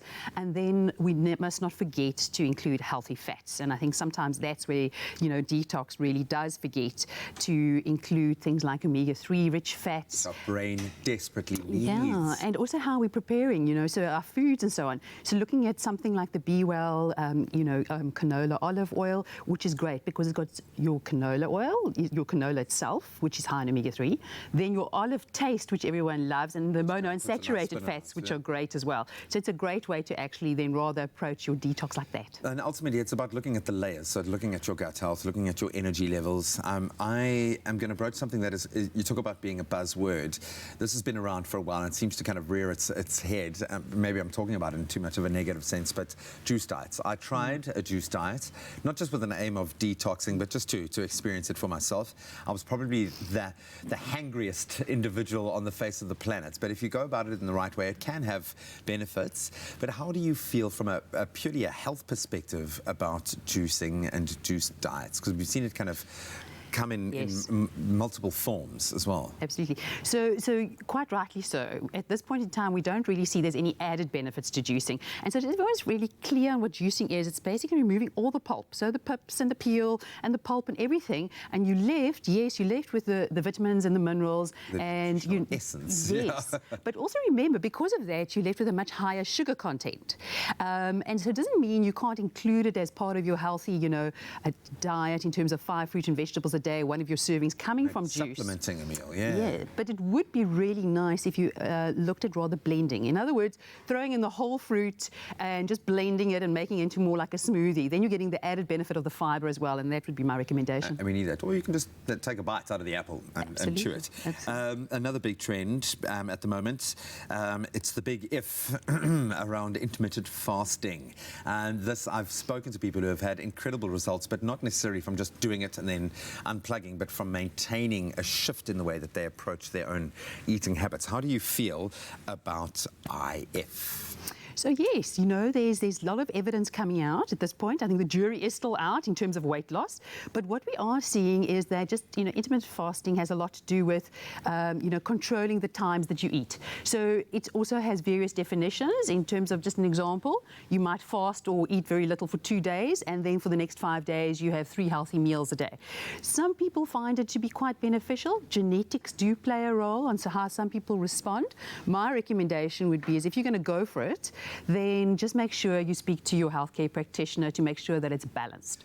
I'm just feeding off that, and this is a little off script a bit, but with understanding your genes, because that seems to be coming up more and more as well, understanding what works for your specific body. Do you recommend a person goes to do a bit of investigating in that space when approaching their diet? I think very often, especially people that are battling or feeling they're going from one diet to another, that can actually really benefit them to get a better idea of what their body is telling them and why maybe they were struggling, and then also to help them to shift into a place where they actually are seeing better results. Information is power. Just very quickly then, maybe your top detox tips that you apply for yourself. Okay, maybe just 3. So firstly, starting with, I would say, whole foods, moving away from any type of ultra processing where they're adding loads of sugar and types of saturated fats, etc. That's really a good way to start. Then don't exclude any food groups unless you have been told that you've got an allergy or an intolerance, because you might be leaving out something essential. Like if you're leaving out dairy, you might be leaving out calcium. So make sure that you're then looking at supplementation in some other way. And then lastly, once again, of course, we buy all these great foods, but then how we prepare them plays a very important role. We boil all of the goodness out of it. Exactly. So your cooking methods, looking at dry methods like grilling is great, and baking, and then looking at something like sautéing or stir frying. And there again, I would really recommend that you use something like even the Be Well grapeseed oil, because it has a high smoking point, healthy, maintains its nutritional value and taste, etc. And it's also endorsed by the Heart and Stroke Foundation. Healthy fats, a little bit of everything, and balance. But it's all part of the process of learning about yourself. No one person is the same in personality or in the way that their system works. So I think just spend the time to figure out how your beautiful mechanism that is your body actually comes together. Megan, thank you so much for this wealth of information. I don't know about you guys at home, but I am ready to give the body a little bit of a spring clean, but make sure that that spring clean becomes an all year round clean. And hopefully we've given you just a few little tidbits here on how you can approach a constant process of detox and rejuvenation within your own body. That continues here on your Feel Good Breakfast Show. So much fun. DJ Fix, we've been sitting and chatting, and now you decide to waltz off. I needed to put my phone away so I can actually just concentrate on this beautiful face. No, it's not easy. It's not easy. You need your full attention. I'm kidding. Thank you. You flattered me. Stop, he's right. You look amazing. Thank you. Wow. Thank you very much. I purposely came all the way from Johannesburg in my beautiful number. This is my TV dress. Oh, is this your TV dress? It's the TV dress. It's the standard TV dress that works all the time because it. She's going to show us. She's going to show us. Puts the hourglass. She's going to show and us. the booty. She's showing us. In perfect proportion. Yes. Well, DJ Fix is here with us throughout the morning here on your Feel Good Breakfast Show. We're chatting presenter search on 3 Joburg auditions. They hit tomorrow, and of course you're one of the guest judges. So much talent, but I'm sure you've got so many stories to share about it. Oh yeah. That's happening after the break, so stay here.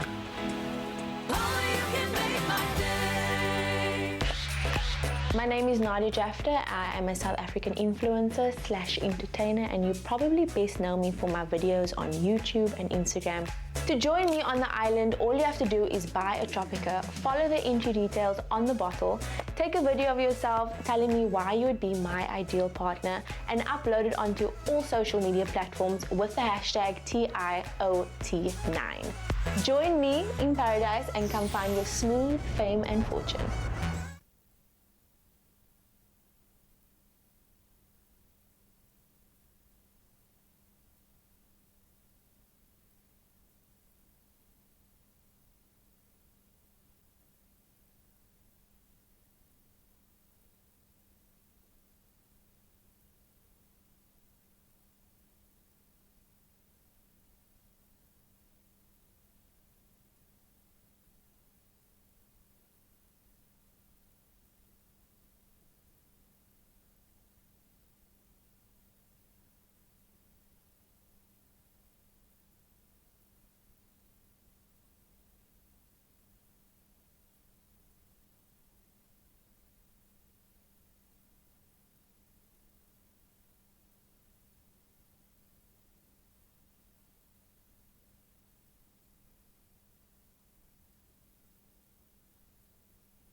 Welcome back. It is your feel-good breakfast show, Expresso, on SABC3. It's so good to be in your company at the start of a brand new day. Now, episode 4 of Presenter Search on 3, the Expresso edition, will cap off the thrilling local audition rounds in the City of Gold. And the country's biggest and most popular TV presenter talent scout competition is, of course, hot on the trail, looking for 2 new presenters to join the family of your feel-good breakfast show. And we have enlisted some of Mzansi's top entertainers to help judge this competition. Now, 5FM's DJ Fix, who is co-host of the weekday lunchtime show, Forbes and Fix, features as a guest judge in tomorrow night's episode, and she's joining us this morning to give us a bit of a scoop. Let's give a warm Expresso welcome, ladies and gentlemen. As we do on the show, pew, pew, pew, pew, pew, pew.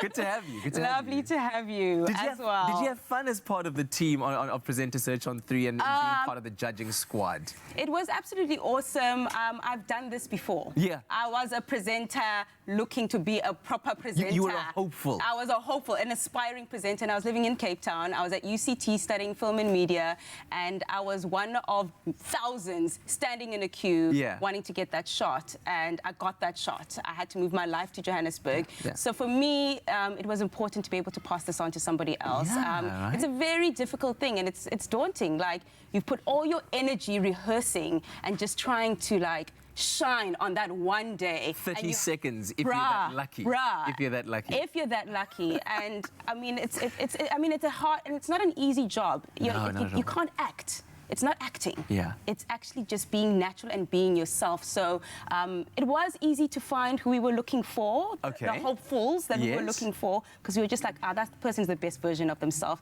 and they can actually nail it. And I mean, Kat, you're a prime example of that. Oh, wow, thank you. You are one of my favorite presenters in this country. It's true. He's one of the best presenters. I appreciate that very much. So a lot of people should actually look up to you and be like, Kat's being natural. Sure. This is who he is.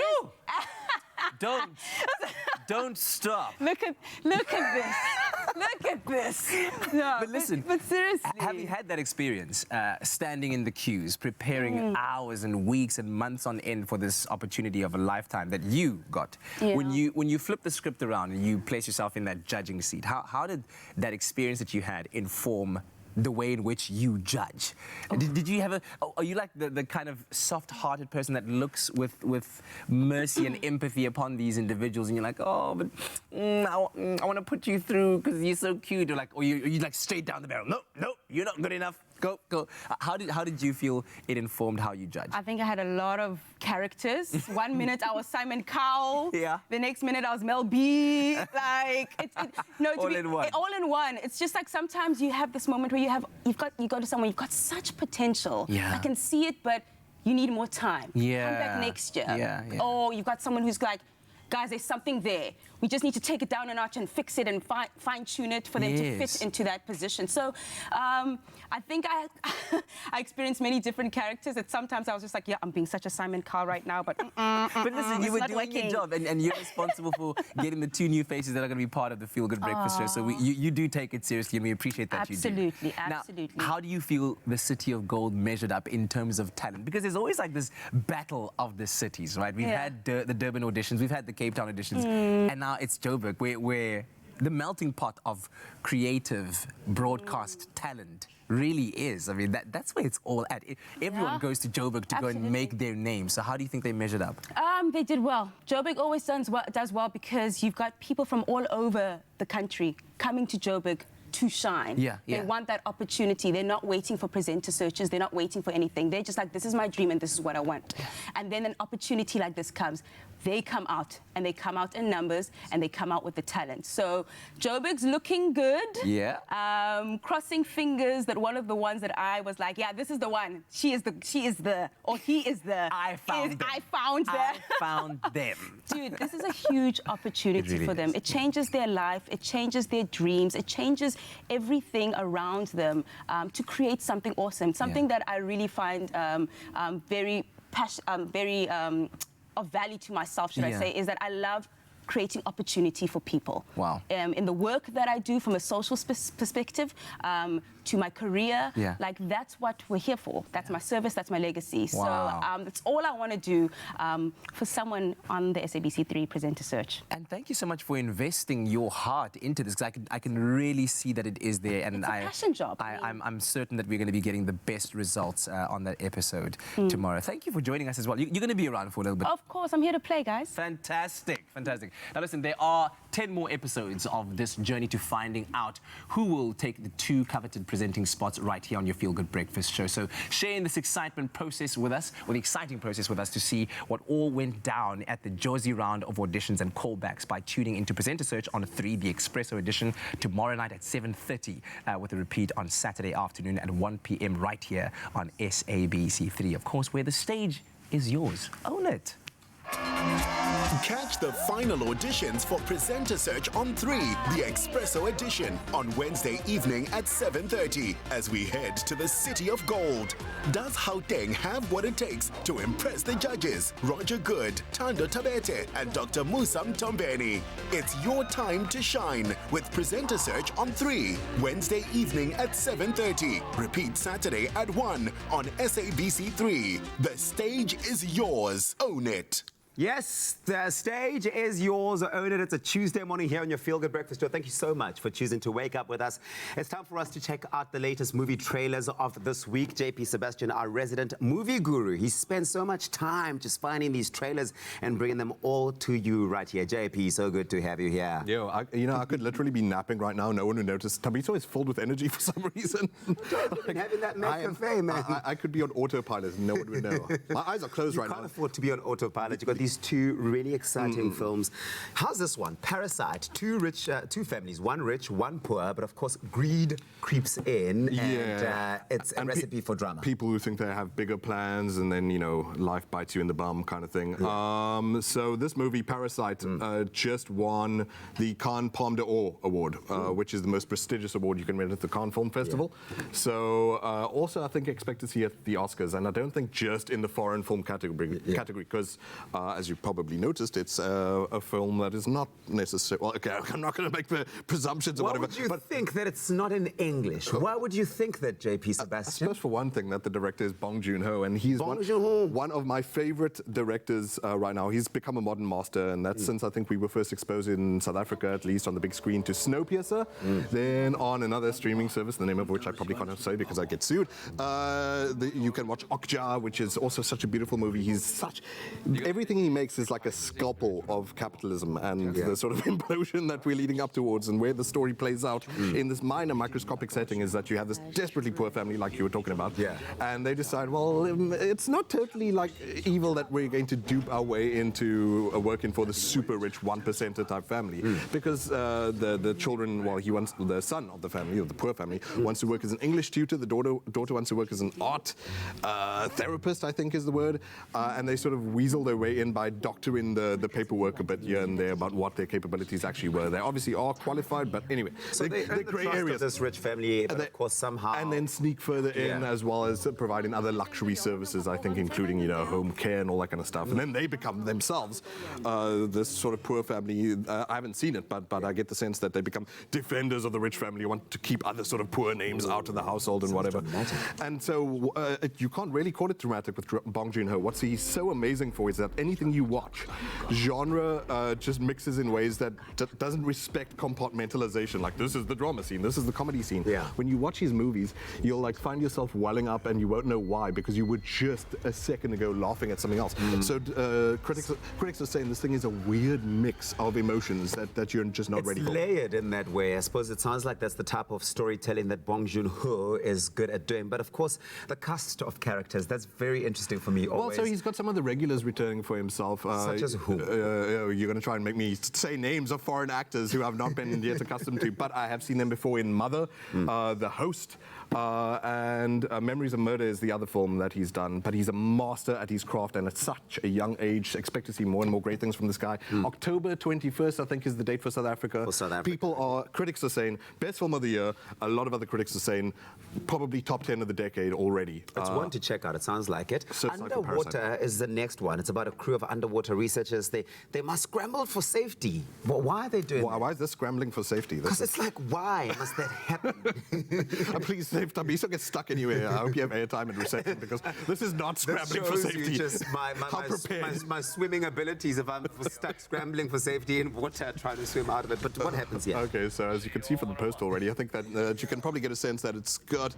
This movie looks like it's in love with Alien. You remember the one with Sigourney Weaver? She already looks like she's got the hard Ripley kind of cut about her. Yeah. But instead of everything being set in outer space, Kristen Stewart, who was originally Dracula Boo, Twilight series and all that kind of stuff, in between she's been doing a lot of great smaller indie films, but now moving into huge big entertainment, because this is an apocalyptic things go wrong type story where this lab that these people work in, engineers, scientists, all that kind of thing, is victim of an earthquake. And in between that earthquake, something is released from the earth, some kind of possible creature, some kind of, we don't know if it's an alien, we don't know if it's earthbound or whatever. Mystery. But I do like, you know, and good for her, especially since she's done some stuff that's really prestigious and small and sort of focused and everything. She's now, next up is Charlie's Angels. This one is for January, however, 2020. Yeah. And sometimes you do just want mindless fun, and especially if it reminds me of something as great as Alien, I look forward to this. I like her as an actress. Okay, so this is Underwater. We're going to be checking out some reviews a little bit later on. These are such interesting films that you've brought for us. Thank you so much, JP Sebastian, I do my best.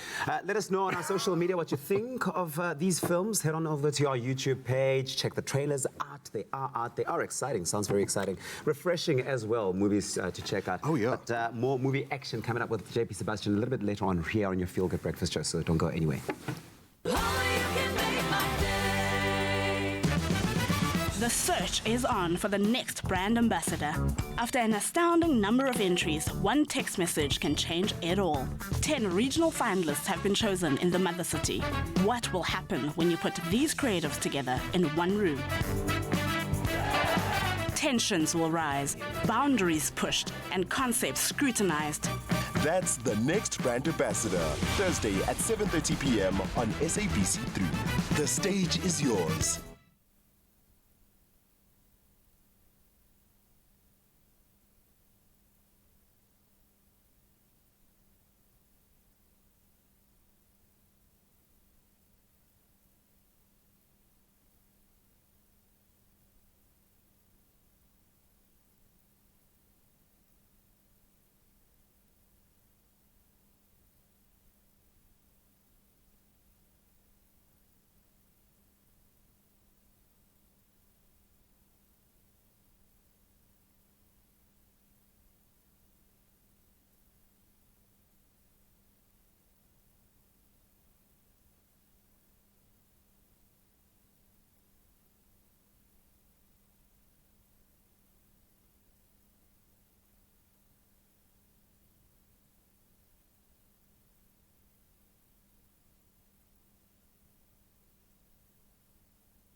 It's my Feel Good Breakfast Show. Book flights from 499 Rand, only on travelstar.co.za.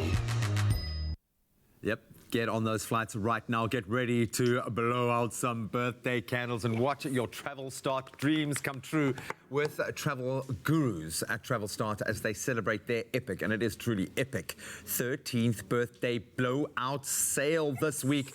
Get it with domestic flights from just $299 Rand for a domestic flight. International flight specials from only $5,999. New deals every day to your favorite destinations on your favorite airlines. Seats are limited till the end of this week. They are going incredibly fast, as you would imagine. So be quick, or you could be quick.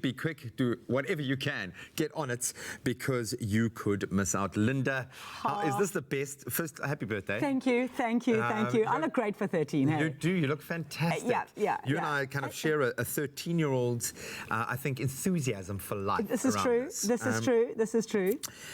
You guys choose to express your birthday with sharing. Normally, you receive the presents, but you guys are giving the presents. Oh my God, we are giving. But we are giving. It's massive. I think you guys revel in your ability to be able to create these insane deals, and it's a blowout. So we expect it to really be crazy. It's a blowout sale. What special birthday treats can we expect this week? Look, I'm not going to lie to you. Where do we even begin? You know, where do we begin? I mean, there's going to be cupcakes for everyone. You meant more airfare deals. That's right. Travel. Okay. So, I mean, it's ridiculous. You mentioned $2.99, $3.99. We have got, I mean, you can go to Zanzibar for 3,700 Rand. I mean, what are we doing here in winter? We can celebrate, wait for it, we were talking about New York. We can celebrate New York in December for under 11,000 Rand. I mean, that's insane. Honestly, that's one of the things I crave for at least once a day, if not like every couple of days. I've been in New York around Christmas time. It is one of the most magical, insane experiences. And I mean, I went there for work, but it did not cost us 11,000 Rand to get there. I can promise you that. No, this is a good one. This is special for you only, you know, It's crazy. Okay, so I mean, do we need any more motivation? Domestic and international flights. Why are you doing this now? What is the... I mean, is it just your birthday? How are you able to achieve this? Look, I think it's a case of not what you know, but who you know. And so we obviously we've got some incredible friends in the airlines and with our suppliers. They are giving us birthday presents so that we can give them to you. You know, is this the 13 years of your experience in the industry? This is it. 13 years of being the continent's #1 online travel provider. So you know, and probably the greatest travel company in the whole world. I mean, I can say that, not biased, of course, but so you know, the airlines have come to the party, the companies come to the party. We just want people to travel. No one wants to make any money. That's the bottom line. No, exactly. We just want to make holidays.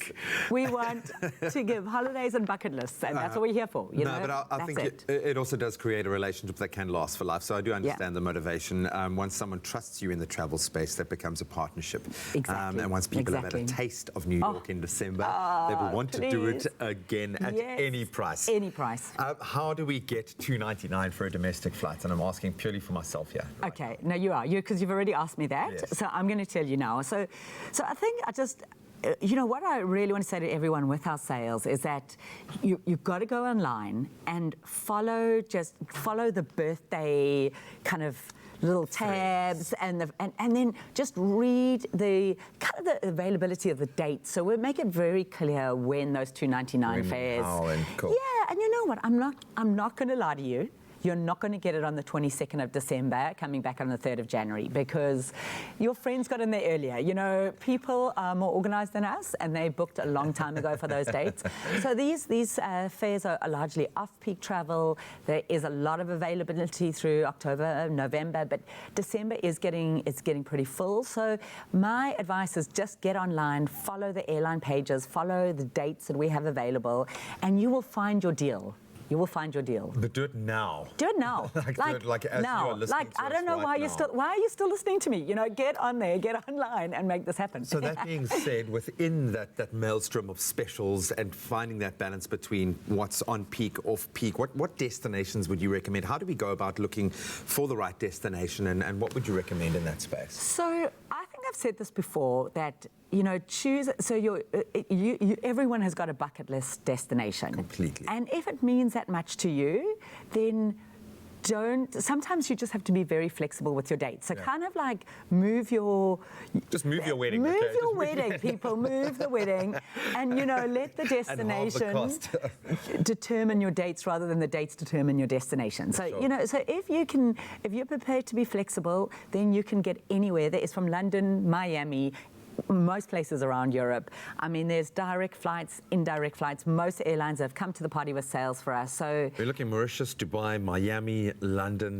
These are some of normally our most expensive travel routes. Yeah, these are South Africans' favorite travel routes. So it's really we have looked at Thailand is ridiculously cheap. Also, we love Thailand. We've discussed that before. That's one of our favorite places. So everywhere and anywhere. It's exciting. I don't want to be funny, but like turning 13 in Thailand. Yeah, no, it is crazy. It's and thank you so much for doing this, and thank you for relishing, enjoying it as much, because it does kind of really reinforce why you guys do what you do, and the fact that you get this excited. If I had to ask you, because we've been asking on all of our social media platforms, and you can continue to weigh in on if it was your actual birthday, I know you kind of take ownership of this, and you could go anywhere in the world. Having been to so many cool places, where would you go? Wow, that is a big one. Look, I would love to go to Alaska. Ooh. You know, I would love that, but then followed nicely by a nice beach holiday. Let's just go to Maldives or something and lie on a beach. But I didn't say 2 destinations. No, come on. Look, I've got contacts. I can make it happen. I have no doubt that you can. Thank you so much. As someone who might need to book a plane ticket this week, I'm really relishing the fact that this is... I can help you. Yeah, this is happening people. Right now. It's our party. It's your party. We want you to be able to benefit, and you can fly if you want to. So be sure to visit travelstart.co.za. Start looking at those dates and those specials, those routes. It really is incredible. It's going to blow your mind what's available. It's a 13th birthday blowout sale with domestic flights, as we said, from just $2.99. International specials from only $5.99, which is what some domestic flights were costing not so long ago. So just go and have a look. Be flexible and start dreaming, man. Get that bucket list out. Bucket list. You're a rock star. Oh, yes. Book flights from 499 Rand, only on travelstart.co.za. Hey, we're still hanging out with DJ Fix from 5FM, and of course, Travel Tuesday. She's quite the traveler as well. Your story is just ping, ping, ping, ping, pins all over the world. I've been very fortunate to travel, opportunities from family. My grandfather had 7 kids and managed to get them all overseas to study because he didn't want a Bantu education for them. He wanted a real education for them, and I'm very fortunate, from England to living in Botswana even, which is like one of the best places to grow up, and also traveling to the US, getting to study in the US. Come on, Tate Mogolo, man. Koko, Tsena, into greatness. Walk into it. Listen, so what we're talking about today is, of course, that Travel Start is celebrating their 13th birthday. So we're asking you at home to let us know, if you could go anywhere in the world for your own birthday, where would you go? And so this is what you had to say. Candace Chetty says, morning, I'd love to go to New York. Well, as you heard, flights to New York aren't special. I love the cosmopolitan lifestyle and the food. Oh, I need to try the Cake Boss's cakes. Lol. That's a good way of enjoying. Do you have the money, right? Yeah, as long as you have the money. Okay. Zintle Are, good morning, Expresso, and happy birthday, Travel Start South Africa. I would go to Mauritius with my mother for her birthday, as she'll be turning 60, and she's never been on a plane. Oh, what a special celebration that would be. Be the first. Take her. Do it. Take her. Do it. Sybil says, happy birthday, Travel Start. Welcome to the turbulent teen years. Though I'm sure they will be filled with more ease than most teens now. I would go to New York and Montego Bay, or to Maldives and Sri Lanka. Ever been to any of those? I've been to New York. I actually lived in New York for a bit. I got to study there as well, which is really awesome. But I will say this, everyone needs to experience New York in their life. You either really hate it or you really love it. And also when you go, you either go in the winter or the summer, you really like the winter or you really like the summer. It's one or the other. But absolutely gorgeous. I still need to do Sri Lanka. I still need to do Asia as well. Where would you go if it was your birthday though? It's my birthday on the 10th of September. Hint, hint, nudge, nudge. Hey, Travel Start, what's up? I'm just saying, Linda, honey, listen, we are going to chat a little bit later. But if I could go anywhere, I would go to Cuba. I love culture. I love the colors, the music, the vibe. It's still a little bit, I want to say third world, second world country. It's not exactly the first one. It's, so you can break a little bit of rules there while you're there. It could be some fun. We can despacito all day, every day. Too much fun. Listen, okay, it's going to be that kind of Tuesday. But right now, let's quickly check in with JP and some movies. Tabzi?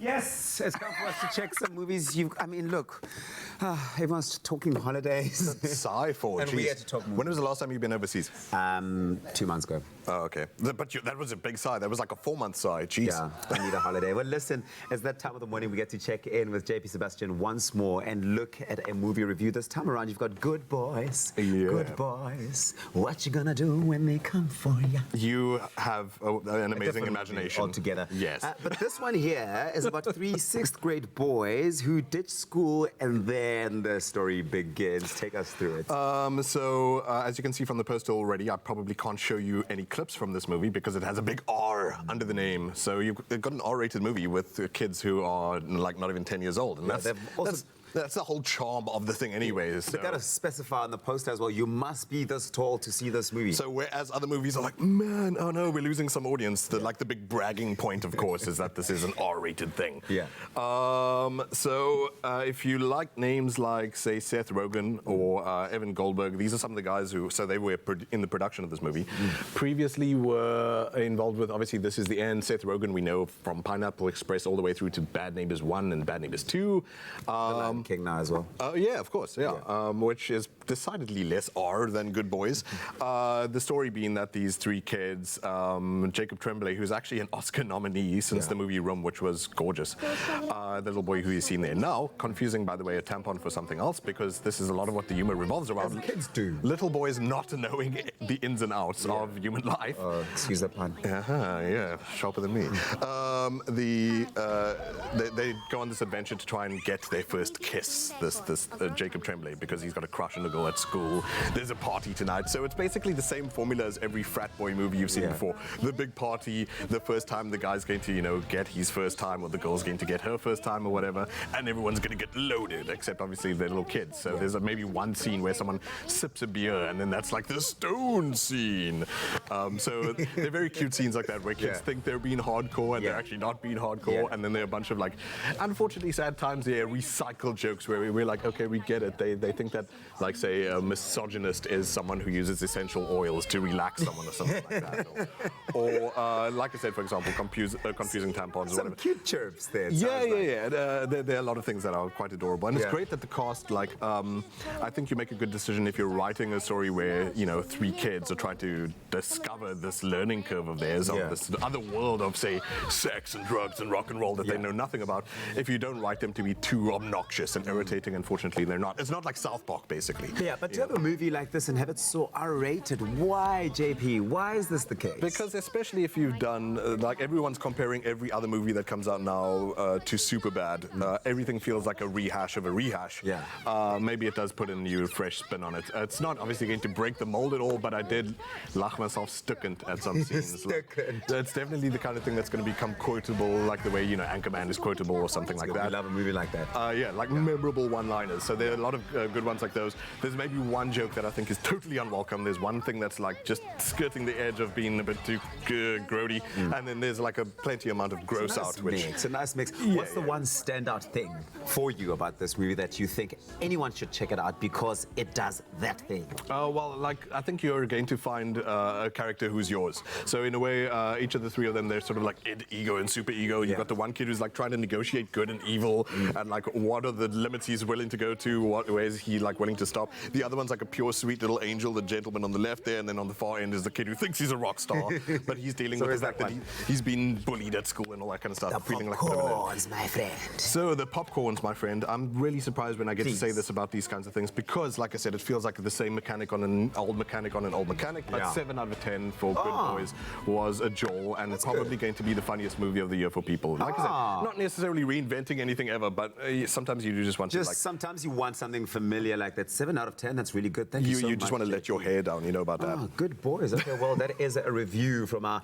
very own movie guru over here, JP Sebastian. Connect with us on our social media at Expresso Show on Twitter, Expresso Morning Show, SABC3 on Facebook. Let us know what you think of all these movies we've given you today, especially this Good Boys. Are you going to be watching it or are you not going to be watching it? While you think about that, we'll take a break. Peace.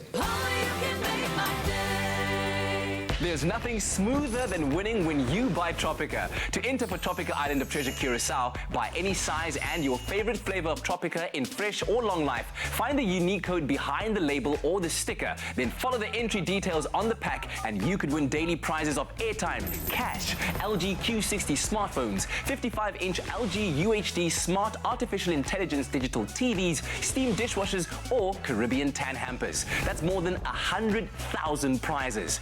Now, for your chance at competing in Tropica Island of Treasure Curacao, record a video audition of yourself describing how you would outsmooth your competition on the island. Then, load that video onto Instagram, Twitter or Facebook with hashtag TIOT9 or WhatsApp the video to 063-921-8395. And it could be you winning a share of 1 million rand plus smooth fame and fortune while flying with KLM to the Caribbean for this season of Tropica Island of Treasure Curacao.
It's my feel-good breakfast show.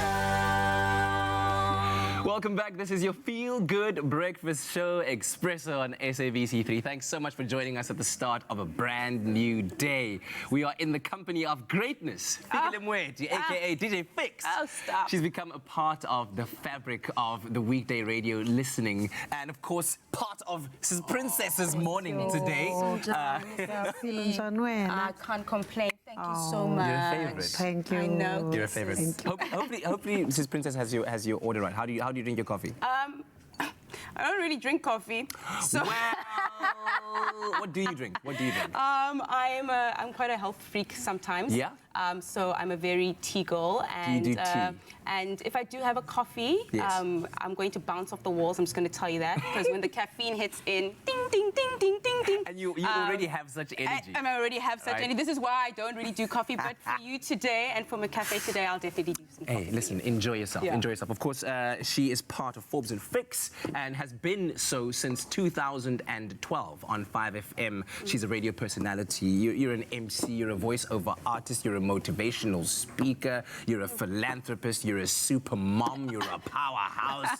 I mean, dynamic lady. That's the definition right over there. You forgot social entrepreneur. Social entrepreneur. That's Oh, I thought philanthropist kind of encompassed that as well, but I guess that's.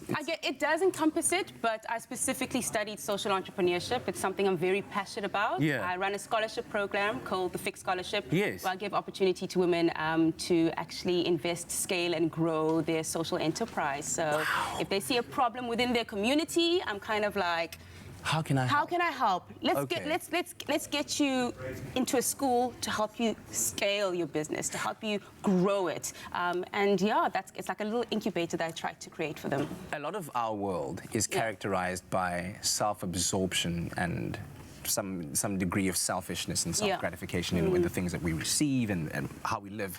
This is the complete antithesis of that. Yeah. Where did it start for you? Why? It started from my grandparents. Yeah. My one grandmother was like the Mother Teresa of her village. She started with extra school lessons, English lessons in her village, which turned to weekly things, which turned to monthly extra school lessons, and then all of a sudden she had a school and kids were singing assembly hymns outside our garden. So that's how she started. One of my other grandmas was one of the first female black doctors in South Africa. Dude, kudos to her. She couldn't find a job pre-apartheid in South Africa, so she actually moved to Botswana, where she was offered an opportunity and got to, you know, heal prince, kings, queens, presidents there.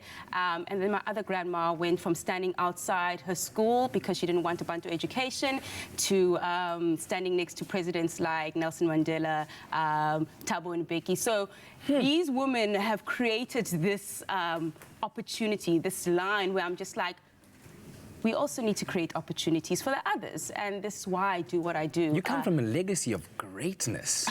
I'm very... It is like within, it's coursing through your veins. Do you feel it? I completely feel it. It's taken me a lot of time to step into that power. I'll be very honest with you. It's hard shoes to fill, but we got to do it. We all got to do it, no matter where you come from. It's not about you only, it's about the rest of the generation. Where are we going to next? What's the legacy? So that's what I live my life by.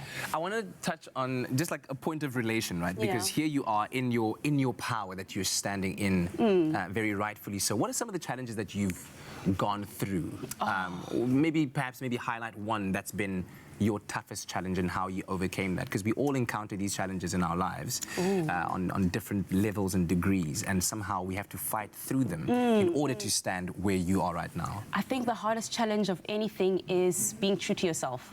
Sticking to what you the best version of yourself and saying, actually, this is my calling and this is what I'm meant to do, not the social idealisms of what everyone else wants you to do. Because I think that's where the trap that many of us fall in. When we're looking at our social media and we're like, that's probably what I should be doing. This is what the comparisons that we have a lot. Double tap. And we're just like, I should be like this, I should do...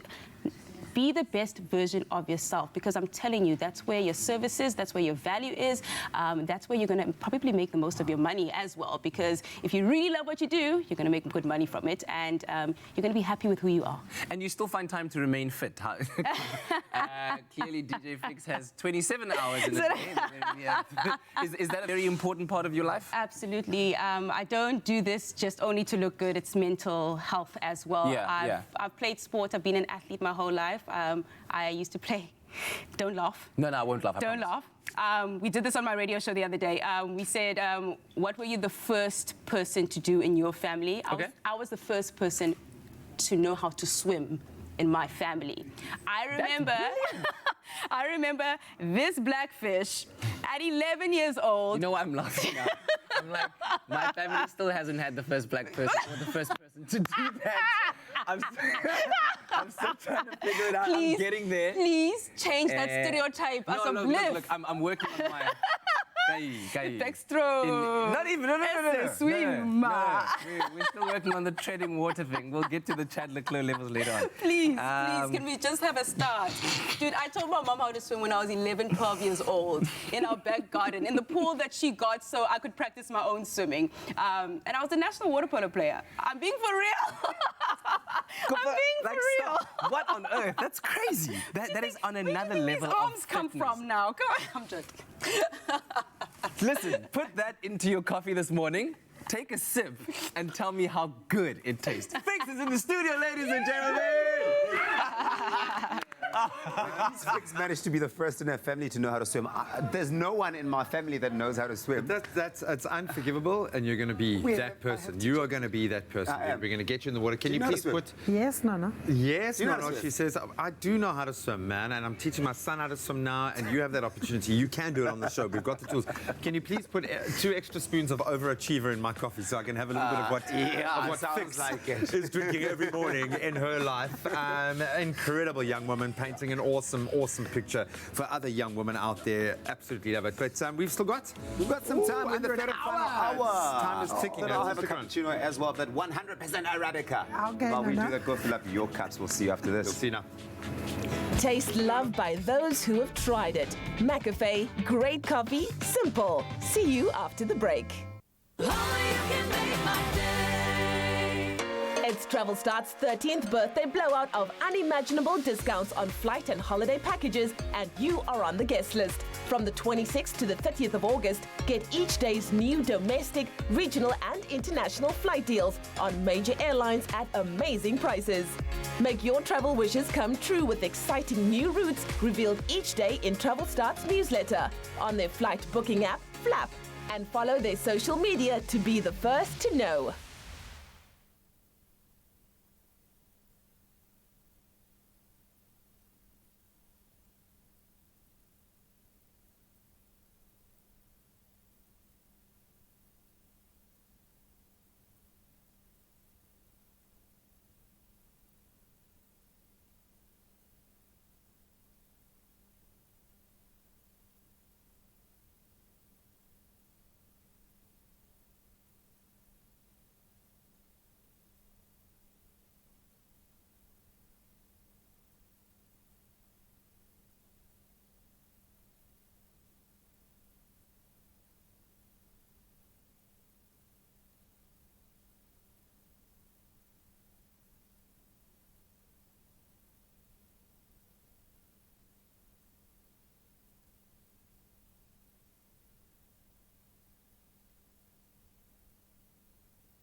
It's my feel-good breakfast show. Book flights from 499 Rand, only on travelstar.co.za. 499. How about 299 Rand? It's gone crazy. Travel Start is celebrating their 13th birthday blowout sale, and they have got a gift just for you. In fact, many gifts from our mother city shorelines, maybe to the rich history of London, incredible South African tours, and not forgetting those exotic beaches of Mauritius, Zanzibar, the Seychelles. Your entire bucket list, we've got you covered. There is literally something for everyone at the Travel Start birthday blowout sale this year. Travel Start's travel expert John Lariche now joins us to share exactly why, as if you needed any more explanation or motivation, you should be booking one of these incredible birthday week specials right now. John, you guys are crazy, man. Yes, we are. You've lost your minds. This is awesome. It gives people, I think, who might never have had the opportunity to do something, or maybe they've got something coming up. Maybe it's really important to connect with a family member and they've had that barrier because of cost. Now they can do it, because normally spending that much money on a plane ticket is kind of a grudge purchase. Now you can take that all out of the window. Let's talk local first. Why? And we look at available routes: Durban, Cape Town, Johannesburg, Port Elizabeth. Why are these local trips, these routes, so desirable this year? Well, I think you pretty much answered that question as yourself there. You know, with the high costs of things these days, everything is pretty expensive. They're just really good deals, and it makes it really affordable for you to go and see your family and do those things that you want to do. And if you actually take a look at it, even with the slightly higher interest rate from last year, those prices are some of them are what we were offering last year. So, I mean, it's really good. You've beaten the slump, man. You've beaten the slump. I love it. We love to kind of inspire ourselves with the idea of a holiday in a Mauritius, in a Zanzibar, the Seychelles, and not just the flights, but the packages that come as a part of that. We are in love with the islands at the moment, with that kind of experience. What do you think, as someone who gets to send people to these amazing places, why are we celebrating destinations like this so much? Well, I think those are some of the places that spring in your mind when you think of the party island vibe. I mean... best of both worlds. Best of both worlds. I mean, cocktails on the beach, water sports, cool evening entertainment. I mean, it's pretty much all you could want. So. And so many awesome packages as well. They know how to look after you, and I love the fact that you can feel like you're somewhere. You just spend 3 days on an island, and I've been to Zanzibar and absolutely loved it. I would say spend a bit more than 3 days. Yeah, but 100%. But that's the thing. It feels like you deserve it at this time of the year. Everyone's like, I'm so tired. Just go to the islands, man. Just go to the islands, and it's all about being flexible. So, I think as Linda was saying, kind of approach it with that in mind. We're also looking at some kind of marquee destinations. Sao Paulo, we have been awesome, bustling city. Lisbon, Istanbul, Athens. These are generally destinations that exist on our bucket list and often don't get off the bucket list. How are you guys making it that much easier for us to get there? We have negotiated amazing deals. Linda was saying earlier that we've know people in the industry because we've been here for 13 years, and that's exactly it. We've got really good relationships and really good contacts. So many of the deals are exclusive to Travel Start. So if you look at the Lisbon one, Cape Town Lisbon flight 6999. You'd struggle to find something better than that. Yeah, no, that is intense. And I think because all of you guys are travel experts, you've come from both sides of the industry as well. So I know you've lived it. Often you guys go and, tough job, go and experience the destinations and the travel routes yourselves. But there is something really cool about having it all packaged in this blowout sale. If we don't want to be the party pooper, how do you recommend we capitalize? What do we need to do to make sure that we do land that dream deal? Keep an eye out on the website, sign up to the newsletter. We're updating that all the time with all of the cool things that are happening. Yesterday we had a burst sale that we were selling flights for 99 Rand. So that's on top of the blowout. You've got these little bursts, these little explosions of incredible, unbelievable deals. So if you're thinking about seeing someone, connecting with someone, maybe that's a good way to look at this, or maybe that destination that you've always dreamt of doing. Maybe there is a way now that you can get there and far cheaper than you ever dreamt possible. First stop, visit travelstart.co.za. Do it this morning. Don't wait for the whole week to pass you by, but do it today. Their incredible 13th birthday blowout sale is happening as we speak. $299 domestic flights, $5,999. I think the thing that I enjoy the most about seeing you guys over these weeks is how much excitement you have for yourselves at being able to do this, because we see it as, it's 1 week of incredible prices, but these are relationships that you've been building for years, decades, that you get to leverage now, and it's an opportunity to say thank you to people who have been able to, obviously support you guys through the journey, but it's also just an opportunity to go crazy. This is make people's dreams come true. It really is a big part of the job for most of us. You're going to make my dream come true this week. I'm going to buy a flight, I have no doubt. Buddy, thank you so much. Hopefully that's inspired you to go out there and travel. Book flights from 499 Rand, only on travelstart.co.za. Hey, speaking of making dreams come true, are you dreaming of joining Nadia, Boer, Vazi, Kay, Ndando, and Simpiwe on the island of Curacao in #TIOT9? Of course you are. Well, if you have recorded your tropical island of treasure Curacao entry videos and you've described how you're going to outsmooth your competition, you should have done it already if you haven't done it. But don't worry, there's still time, right? Because like this following gentleman that you're about to see, Busiso Komola from Durban, who is absolutely ready to outsmooth all the other contestants. You might want to take some tips from him. Take a look at this very impressive entry video that he uploaded onto Instagram. Tropical Island Season 9. I think it's about time they need an upgrade. Obviously by having me on the show. What an island without me. It's like a beach without sand. My name is Subusi Sokomola, better known and well known as James. I'm based and raised in Durban. Durban is about fun. I also think it's like a tropical place. It's an island. My whole life has been about training, basically. I'm into CrossFit a lot, and I'm a triathlon athlete. And by profession, I'm an electrician. I got the brains and I got the muscles too. My eye is focused on this one person. It has to be Nadia. You can either choose me. I'm an island person. She's very diverse, she's very positive, she's a fitness person, she's an influencer. Neither I choose you, I think it's about time you choose me. What's an island without me? A beach without sand, he says. Spuziso, wow. Well, are you impressed? I am very impressed. Are you impressed? I mean, dude is an electrician. That's amazing. Yeah. He can definitely connect all the circuits. Yeah, well, I hope Nadia is watching this because I'm impressed. I'm sold. Yeah, if you're looking to enter yourself, let's give you some tips, right? Okay, so you're going to have to, like Sibusiso, be yourself. Yeah, okay? yeah. Spend time on it and make sure that it represents who you are as a person. If there's any extra things about yourself that you want to show us, like abs or anything like what Sibusiso did, do it.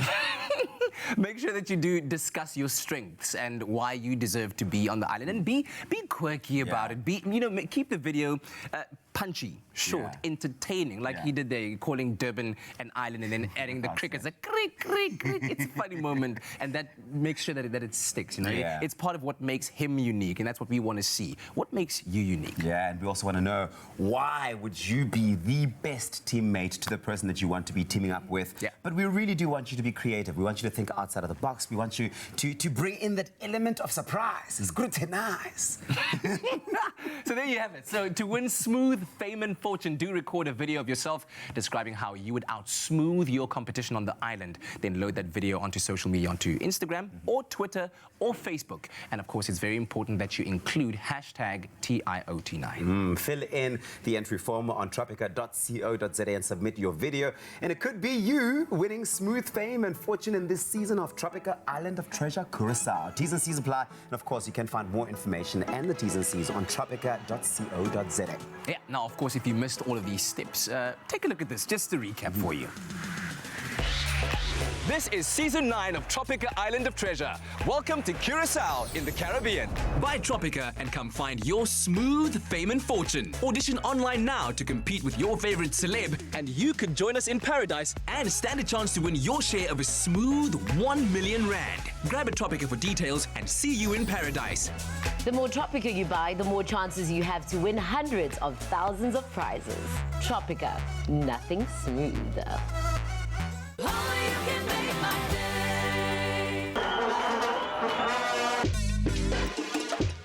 Money, money.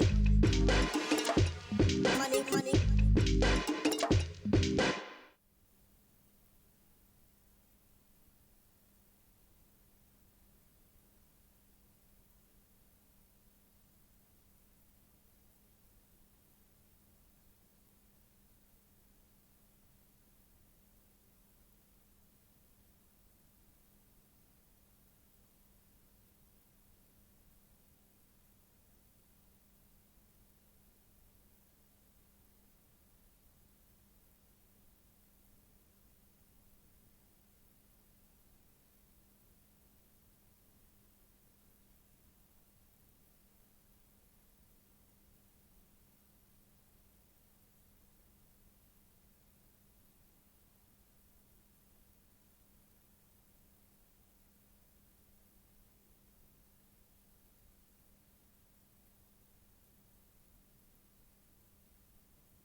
It's my feel-good breakfast show. Book flights from 499 Rand, only on travelstar.co.za. Welcome back. Let's dive right in, or at least take flight once again for their 13th birthday blowout sale. It's incredible. Travel Start will be unwrapping new routes each day this week. There are going to be some bursts of additional sales on top of that, so don't be a party pooper. Grab these deals before they sell out, and they're selling fast. Get exclusive access to these flight deals by signing up for their newsletter or downloading their flight booking app, Flap, to be the first to find out about the deals. But how easy is it really to sign up or use the app? Well, Travel Start's Lee Watts joins us to give the lowdown on how to subscribe right now. Lee, welcome back. Happy birthday. Thank you. 13 today. Feeling good? Yeah, feeling good. We've got that youthful exuberance today because there are some insane deals out there. But let's take a step back and look at the 13 years that you guys have been able to kind of control the digital space when it comes to travel. And I think, as the penny drops here, a big part of how you guys are able to do so well is because you are masters in the digital space. How has your presence been received, not just from a market's perspective, but within the industry? Because clearly you guys are getting something right. I think, well, let's look at the facts, right? So we're a company which straddles 3 industry sectors, namely technology, e-commerce, and travel. We house 200 airlines worth of inventory on a day-to-day basis. Wow. We are a intuitively designed product, so the website is super easy to use, which makes booking travel really simple. Which is not often the case when you're trying to book, when you're going directly to the source. Well, yeah, absolutely not, right? And I think sort of by that design and then through the ease of being able to book it, naturally it drives quite a lot of traffic and ultimately drives a lot of interest. And I think the market has adopted it. We call it a market-ready product fit. And yeah, 13 years ago, Stefan came with it, and it seems to have taken off quite nicely. Nailed it. Now, I wasn't aware, over and above these awesome blowout sale deals, you've got additional little bursts, these deals happening on the daily. How do we make sure that we get access to those? We can't obviously be on the app 24/7, so how do we find out? Newsletter, good way to start. Yeah, perfect way to start. So, I mean, you know, cruise on over to www.travelstart.co.za. You'll see on the landing page there's a very obvious happy birthday blowout tile. You click on that, follow the links. You'll see that there's a subscribe button. It's actually labeled join the party. Stick your name, your email address in, hit whack, gone, over to you. Does it make a noise go woohoo when you press? Yeah, right. Should send you some like confetti and all sorts of sprinkler, but all good. That can play off in your head, in your mind's eye. The app has also been kind of another quantum leap forward because that space is all about making it even more simple to be able to do that. How do we score when, you know, especially relating to the birthday benefits? Are there additional benefits to being on the app? Well, the app itself is a benefit. I really like the app. It's a bit like having your own personal travel agent in your pocket. You know, you're able to access all the birthday specials, all promotionals that we're running on the full website, as well as book any, you know, other ancillary type products. So you can also do your flights, hotels, and cars. And I think it's definitely an application which requires some realty space within your phone if you're a traveler on the move. Yeah, no, completely. And it's also, it plants the bug. Yeah. It allows you to start dreaming about where you want to go and start planning it and living that space so you can really savor it when you can embrace it. That being said, where would you go, buddy? If you could, if it was your actual birthday, what would be the best deal for you to capitalize on, do you think?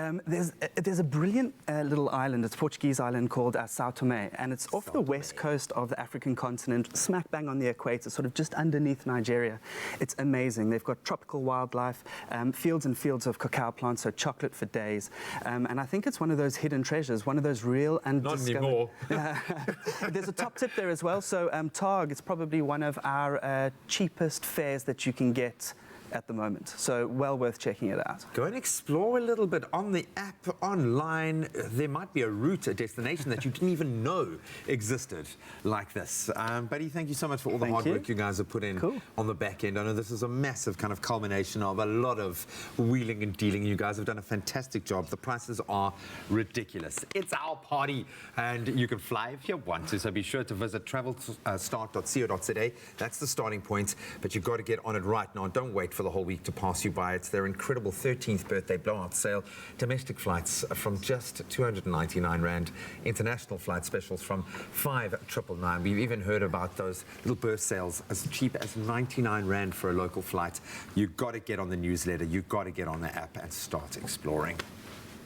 Book flights from 499 Rand. Only on travelstart.co.za. It's a Tuesday morning, and of course, you know, on Tuesdays we talk all things health, and it's Medical Tuesdays, we like to call it in sometimes. Now, in South Africa, the month of August is not just Women's Month, but it is also Organ Donor Awareness Month. And although South Africa is a world leader in the field of organ transplantation, there are a number of patients still waiting for organ transplants all over the country. Now, here's something to think about. One organ donor can save up to 7 lives and transform over 50 lives. Oh, wow. Okay, well, those big numbers. And here to help us unpack that and the topic of organ donation, please welcome our trusted multimedia health specialist, Dr. Darren Green, with specialist physician and pulmonologist and medical lead of the heart and lung transplant unit at the Groote Schuur Hospital, Dr. Greg Caligaro. And later on, we're going to be joined by author of the phenomenal book, Get Me to 21, Gabby Lowe. Gents, welcome. Doctors. Great to have you here. Thank you. Greg, I don't know if you know this, but Darren has a serious man crush on you, do you? You don't need to be exposed. He speaks of you in complete admiration, and we look forward to delving into your pool of knowledge in this chat on this Tuesday. So let's first talk about, Darren, how does one become a potential organ donor? Is there certain criteria? Yes. So in South Africa, obviously, if you want to learn about the process, lovely website, organdonorfoundation.org.za, so odf.org.za, and a lot of frequently asked questions on there. Am I eligible? What's the youngest age, the oldest age? Can I donate if I've had hepatitis and jaundice as a child? Type 1 diabetics, for example, and etc. And also, obviously, some relevant questions surrounding specific infections and that kind of thing. So, yes, we are very keen for people to actually start asking those questions. Yes. Also, the role of family in the process of organ donation as well, in that decision-making process. And then when the time comes that the family are extremely well informed, because it doesn't mean that if you've signed up to donate and become an organ donor, that you necessarily, when you do surmise or pass, that process is actually successful and you know, is actually results in a positive donation. Yes. The family obviously might not have been aware of your condition or your pledges, etc. Yeah.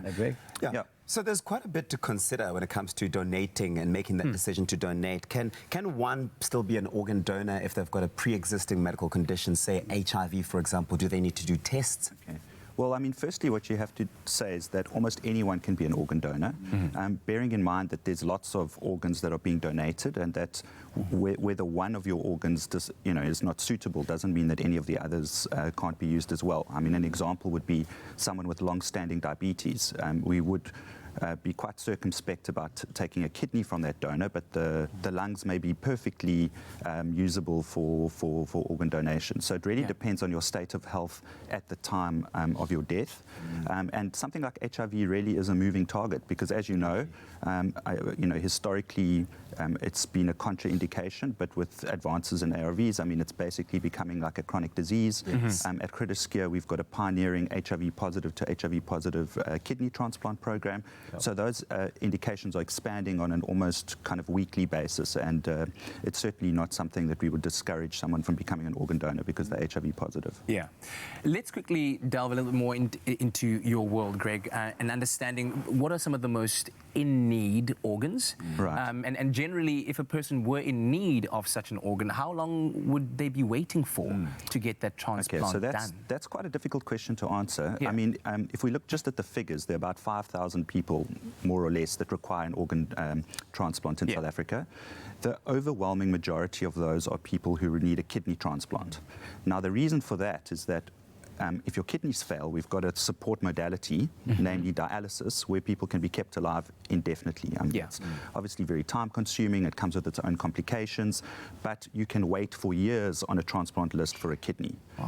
People with heart, lung and liver problems aren't so lucky. So if those people often need a transplant within a certain length of time, and if they don't, they're going to die.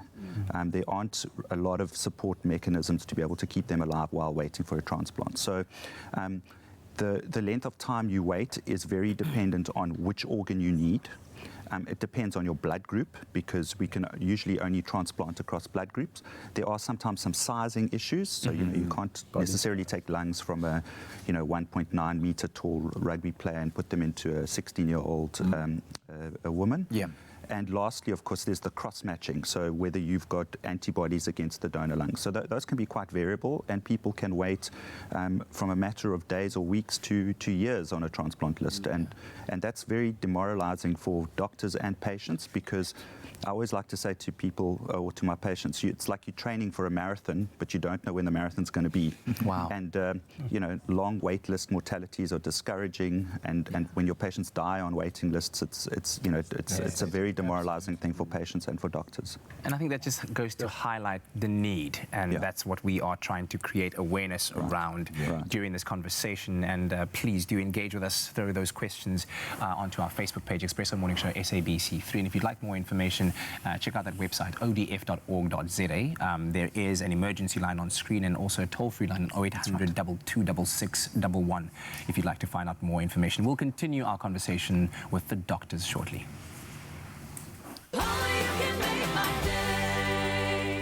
It's Travel Start's 13th birthday blowout of unimaginable discounts on flight and holiday packages, and you are on the guest list. From the 26th to the 30th of August, get each day's new domestic, regional and international flight deals on major airlines at amazing prices. Make your travel wishes come true with exciting new routes revealed each day in Travel Start's newsletter, on their flight booking app, Flap, and follow their social media to be the first to know.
It's my feel-good breakfast show.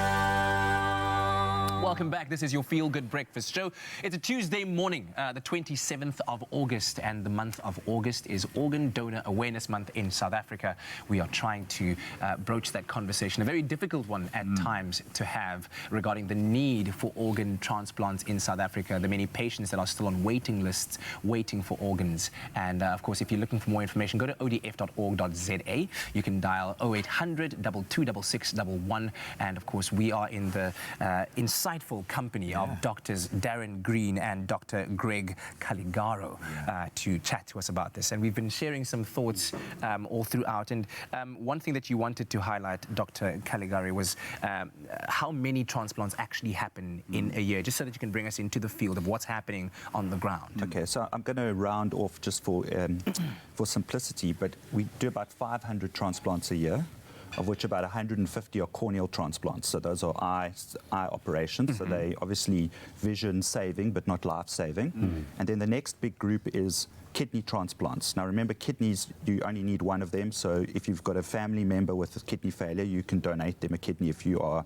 an appropriate match. So, so those are, again, operations that don't involve donation after brain death, which is what we're talking about.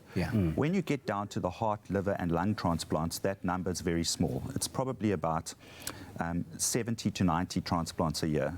about 25 hearts, about 40 livers, of which some of them are actually segmental livers that parents give to their children, and then anywhere between about 10 and 20 lung transplants a year. So it's a very small amount. And when we look at South Africa's organ donor rate, it's about 1.5 to 1.7 per million people.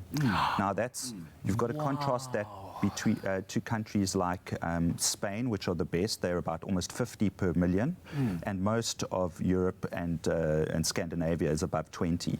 Even countries like Israel and Iran, which have got very strong kind of religious considerations when it comes to organ transplant, are up at 10 per million people. So we really are, you know, we really aren't doing very well. I mean, look, we're the only country in Africa that can actually provide data on our organ donation rates, but you know, we're way off the pace. 1.5 per million is a massive disparity. It is. And this highlights the fact that we're not really a big organ donation or donating country, but this is probably because of various factors and misconceptions and myths around cultural reasons and religious ones. Is that a big thing? Yeah, and I think also just the preparation of understanding the process, you know, the lack of education around the process of organ donation.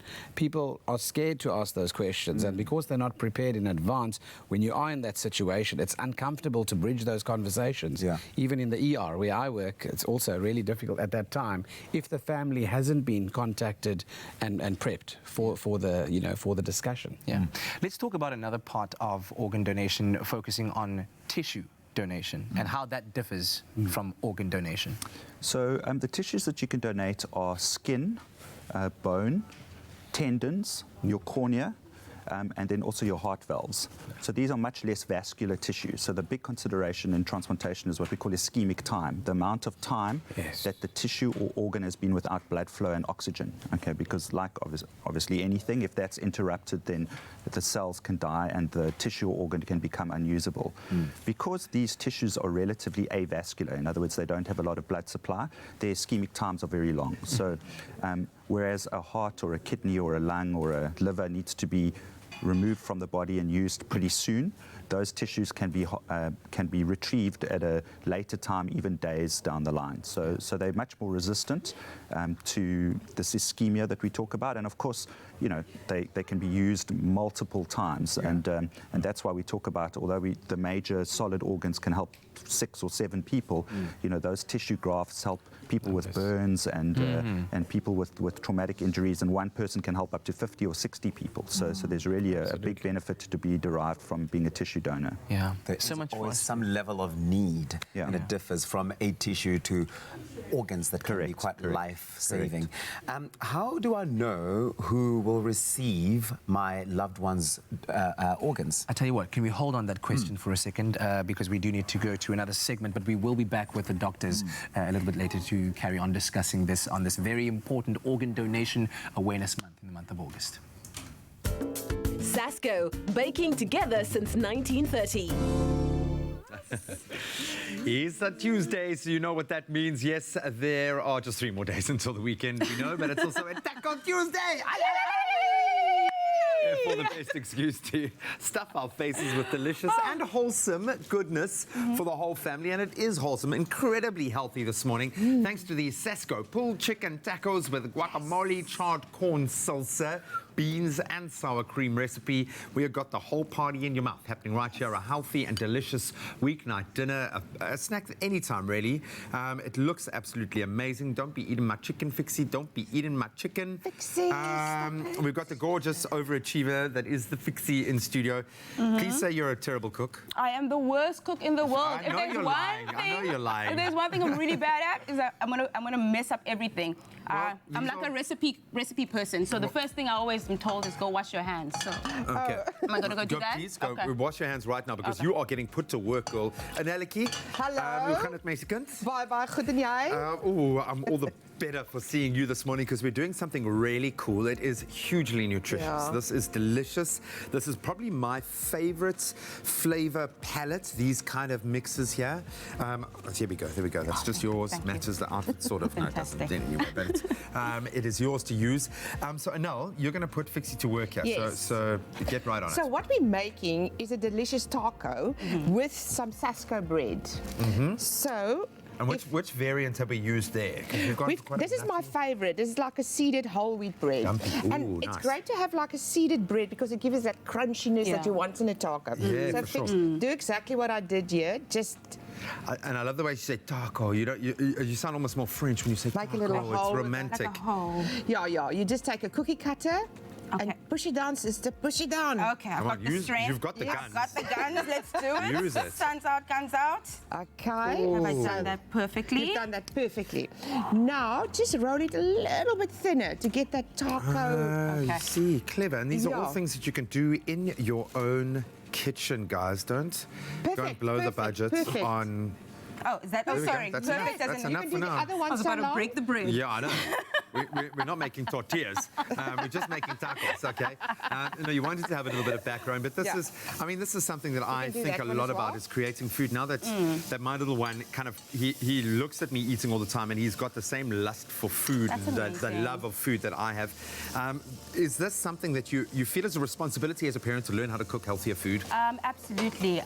There's a no sugar policy in our house. Nice. We refrain from any sugar, and so juices are only for birthday parties. So it's an absolute treat. No. So I do believe in healthy eating. We do the brown bread as well, which is very important. But all of a sudden, he's like, I want that white bread, the one that my nanny has. And I'm just like, where did that come from? So the white bread, Sasko, comes out now and again. Everyone deserves a treat, okay? Everyone, even you yourself, deserve a treat. That's why we have weekends. Isn't that the whole vibe? This is true. But I love the kind of variations, and there is something for absolutely everyone. I think Sasko, they've really gone to great lengths to custom make this loaf to bring you a source of omega-3 brain food that our little ones desperately do need. Subtle flavors, high in dietary fiber in every single slice. So you can make your own tasty soft shell taco in a minute with a healthy ingredient, primarily using your Sasko soy and linseed bread. I think would be my pick of the lot from a flavor perspective. And a bit of a hack here, if you want a thinner taco shell, you can use a rolling pin to flatten it out even more. You can even slice that slice of bread in half further, and you're still going to get all of the dietary fiber that your body absolutely needs. It's also low on the glycemic index, which is important if you're feeding that body, feeding those guns, nice slow energy release. Because that's my problem is with our sporadic kind of days, the way we're on off, working. I'll get to like hour 7 of my working day. Bearing in mind I'm up at like 4 in the morning every day, and I won't have eaten. Yeah. So by the time most people are only waking up, I've already worked a full length day. Yeah. And I just don't eat, which is why I rely on Anil to make food so that I can eat for breakfast every day. And look at you having tacos for breakfast. How cool. So after you fried it in the pan, you let it hang like that over your griddle, and then it forms your little taco. Isn't that Can we say cute? 10 points for cuteness, please, right now? Thank you. We can create our own little food truck here. I know. It will be called... So I'm taking this idea back to Joburg. I'm going to sell them. Don't Just do it, menu man. now. Don't do it. If I see a franchise opening up called I'll be heartbroken, eh? I brought you my figs. All right. Create our own tacos, and this is what you do at home. So this is just a store-bought chicken with a bit of barbecue sauce. All right. Easy peasy. Beautiful. Okay. So what I'm going to do is going to add a bit of that in here. I would add heat, okay? That for me is, I would guys definitely can add a add bit of that heat, there. but that's purely up for you. So you've just shredded the chicken to make it nice and usable. And I think adding the barbecue sauce also makes it kind of binds it together, so it makes it easy to fill the taco as well. Absolutely. And in the salsa, we've just got like a bit of corn, some onion, some tomato. You can add some cilantro, some beautiful flavors that you so you enjoy. can get creative if you want to, which is really awesome. Now we're going to ask Graham to give us that cream and the guacamole or the mashed. Okay, I'm going to add these down while we take a look at a bit of a blow-by-blow of how we created our beautiful Tuesday tacos. That. Yummy. You want to use that? This is lovely. This one the Mexican. These Sasko pulled chicken tacos with guacamole, charred corn salsa, beans and sour cream will be the highlight of your Taco Tuesday. Tender, juicy chicken accompanied by a simple homemade salsa inside a delicious taco bread slice, creating the best chicken taco you've ever had. To get started, shred one small pre-cooked rotisserie chicken and place in a bowl. Then add barbecue sauce to the mixture and season with salt and pepper. Stir to combine and set aside. Next, using a cookie cutter, cut rounds out of your Sasko soy and linseed bread slices. Butter the one side of your bread round. And in a medium heated frying pan, fry the bread until the one side is golden brown. Then fold over a wooden spoon to form a taco shell, leaving it for 5 minutes to set. To get started with your salsa, mix 2 large tomatoes, diced, a red onion, finely diced, 2 corn on the cobs, charred in a hot pan and cut off the cob, coriander, and salt and pepper. Fill the tacos with a spoonful of the pulled chicken mixture, top with the salsa, a few mixed beans, mashed avo guacamole, a dollop of sour cream, and a squeeze of lime. Pulled fresh and flavorful chicken tacos with Sasco are a quick and delicious way to get your Tuesday taco fix. Then you finally can pick up the spoon like you've been using the spoon the whole time. She has been using handfuls, okay, of food there to dress a taco. No one gets a beautifully constructed taco like that just by using a spoon. And then finally a little squeeze of lemon to round off our beautiful, beautiful tacos. Fixie, you've done well, girl. Look at this. The keyword is Sasco. SMS that to 33728 and we'll send you a link to the recipe. And you can create your own beautiful, very healthy Tuesday tacos. We're going to take a very quick break while we try and shove these in our faces. Yeah? 2, 3, let's go. Sasco, baking together since 1930.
It's my feel-good breakfast show. Welcome back. This is your Feel Good Breakfast Show, Expresso on SABC3. It's a Tuesday morning. Thank you so much for joining us for our health segment this morning. And also joining in with the doctors, we have Gabby Lowe, author of the book Get Me to 21. Now, the book focuses on Gabby's daughter, Jenna, who was diagnosed with pulmonary arterial hypertension, an extremely rare illness that after a double lung transplant led to her untimely passing 4 months before her 21st birthday. Now, Gabby is here to share her story of how she fought to get her daughter to 21, and we really do appreciate having you here, Gabby. Thank you for having me here. So good to have you here, and what an incredible story to share. But please tell us about the Get Me to 21 campaign, but also the story of how this book came along and how your daughter, Jenna Lowe's story can inspire and has changed so many people's perceptions and lives out there. So she really did do that. While she was waiting for her transplant, she was emergency listed in May 2014.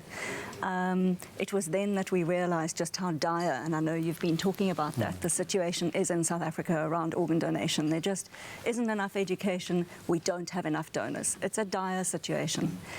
And so Jen came to me. She was really ill by then. She could no longer really leave the house. She was on full-time oxygen. She was on a mobility scooter.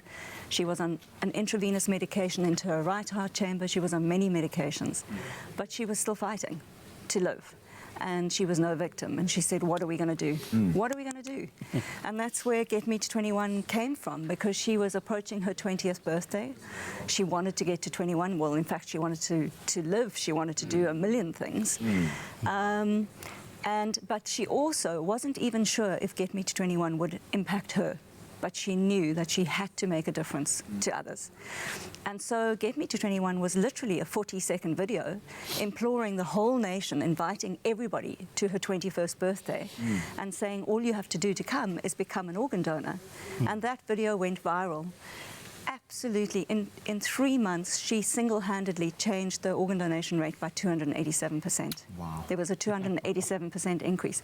What does that tell us? It tells us that people just don't understand how, where to sign up, what it entails.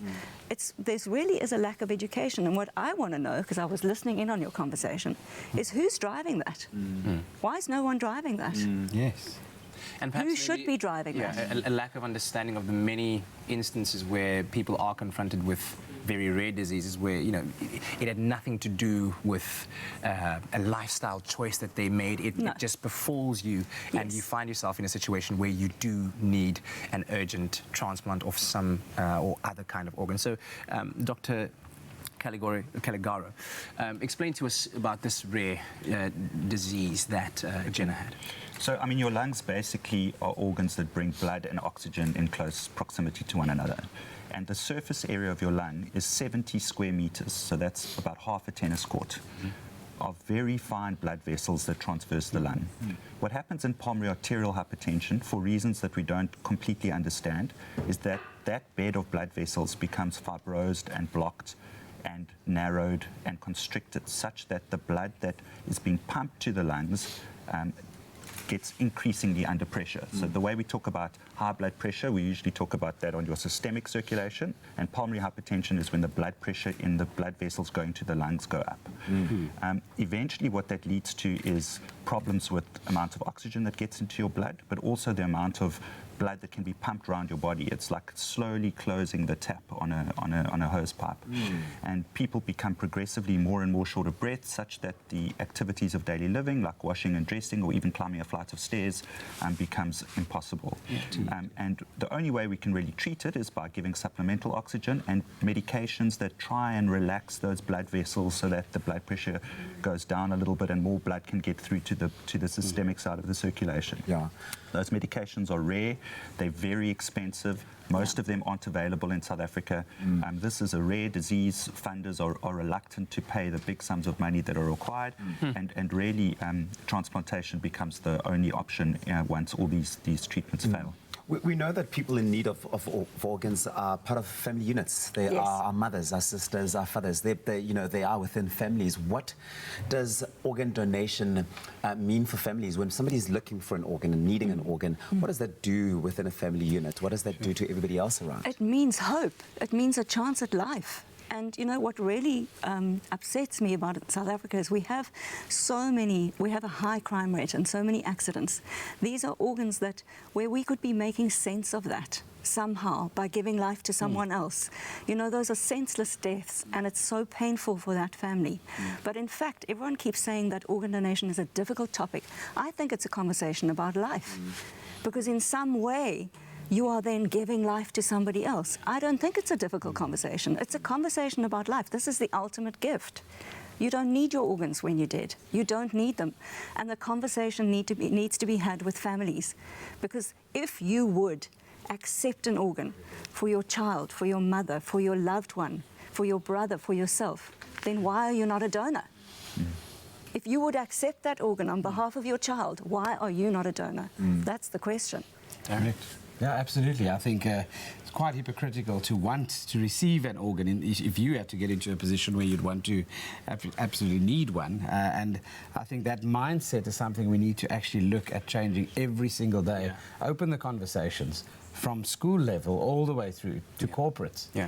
So where's the education plan that talks about that? Where's the education plan that starts in schools that talks about organ donation and what that is? And who's funding that? And whose responsibility is it? We need to open up our that shared conversation. responsibility for all of us. And as we talk about the education of it, I'm just thinking to myself that, you know, God forbid something should ever happen to me or to you or to anybody, just as a circumstance in your life that you didn't predict or have any role in bringing upon yourself. Wouldn't you want that gift of life and that changing that narrative, making it a conversation about life? It's not a conversation about death, it's a conversation about life. Exactly, we need to change the narrative. That's what I believe. Wow. Doctors, Caligaro, Dr. Green, Gabby. Thank you very much for joining us. Jenna. Jenna. And Christy, whose birthday it is today. I just had to say happy birthday to Christy. Well, Get Me to 21 is available right now. It's an incredible book from all leading books retailers.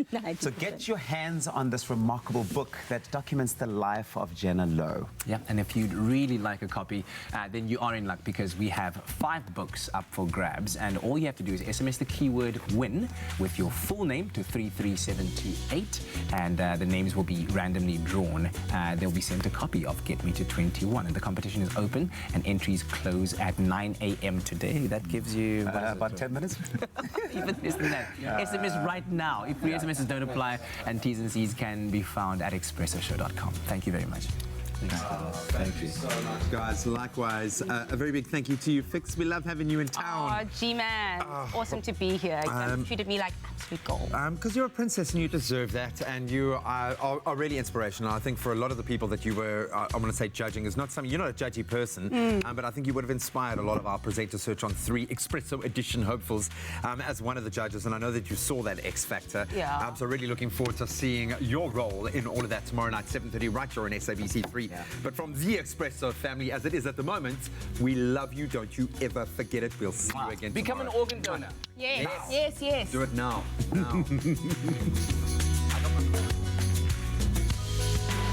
Expresso Morning Show, made with love by Clover. Another feel-good production.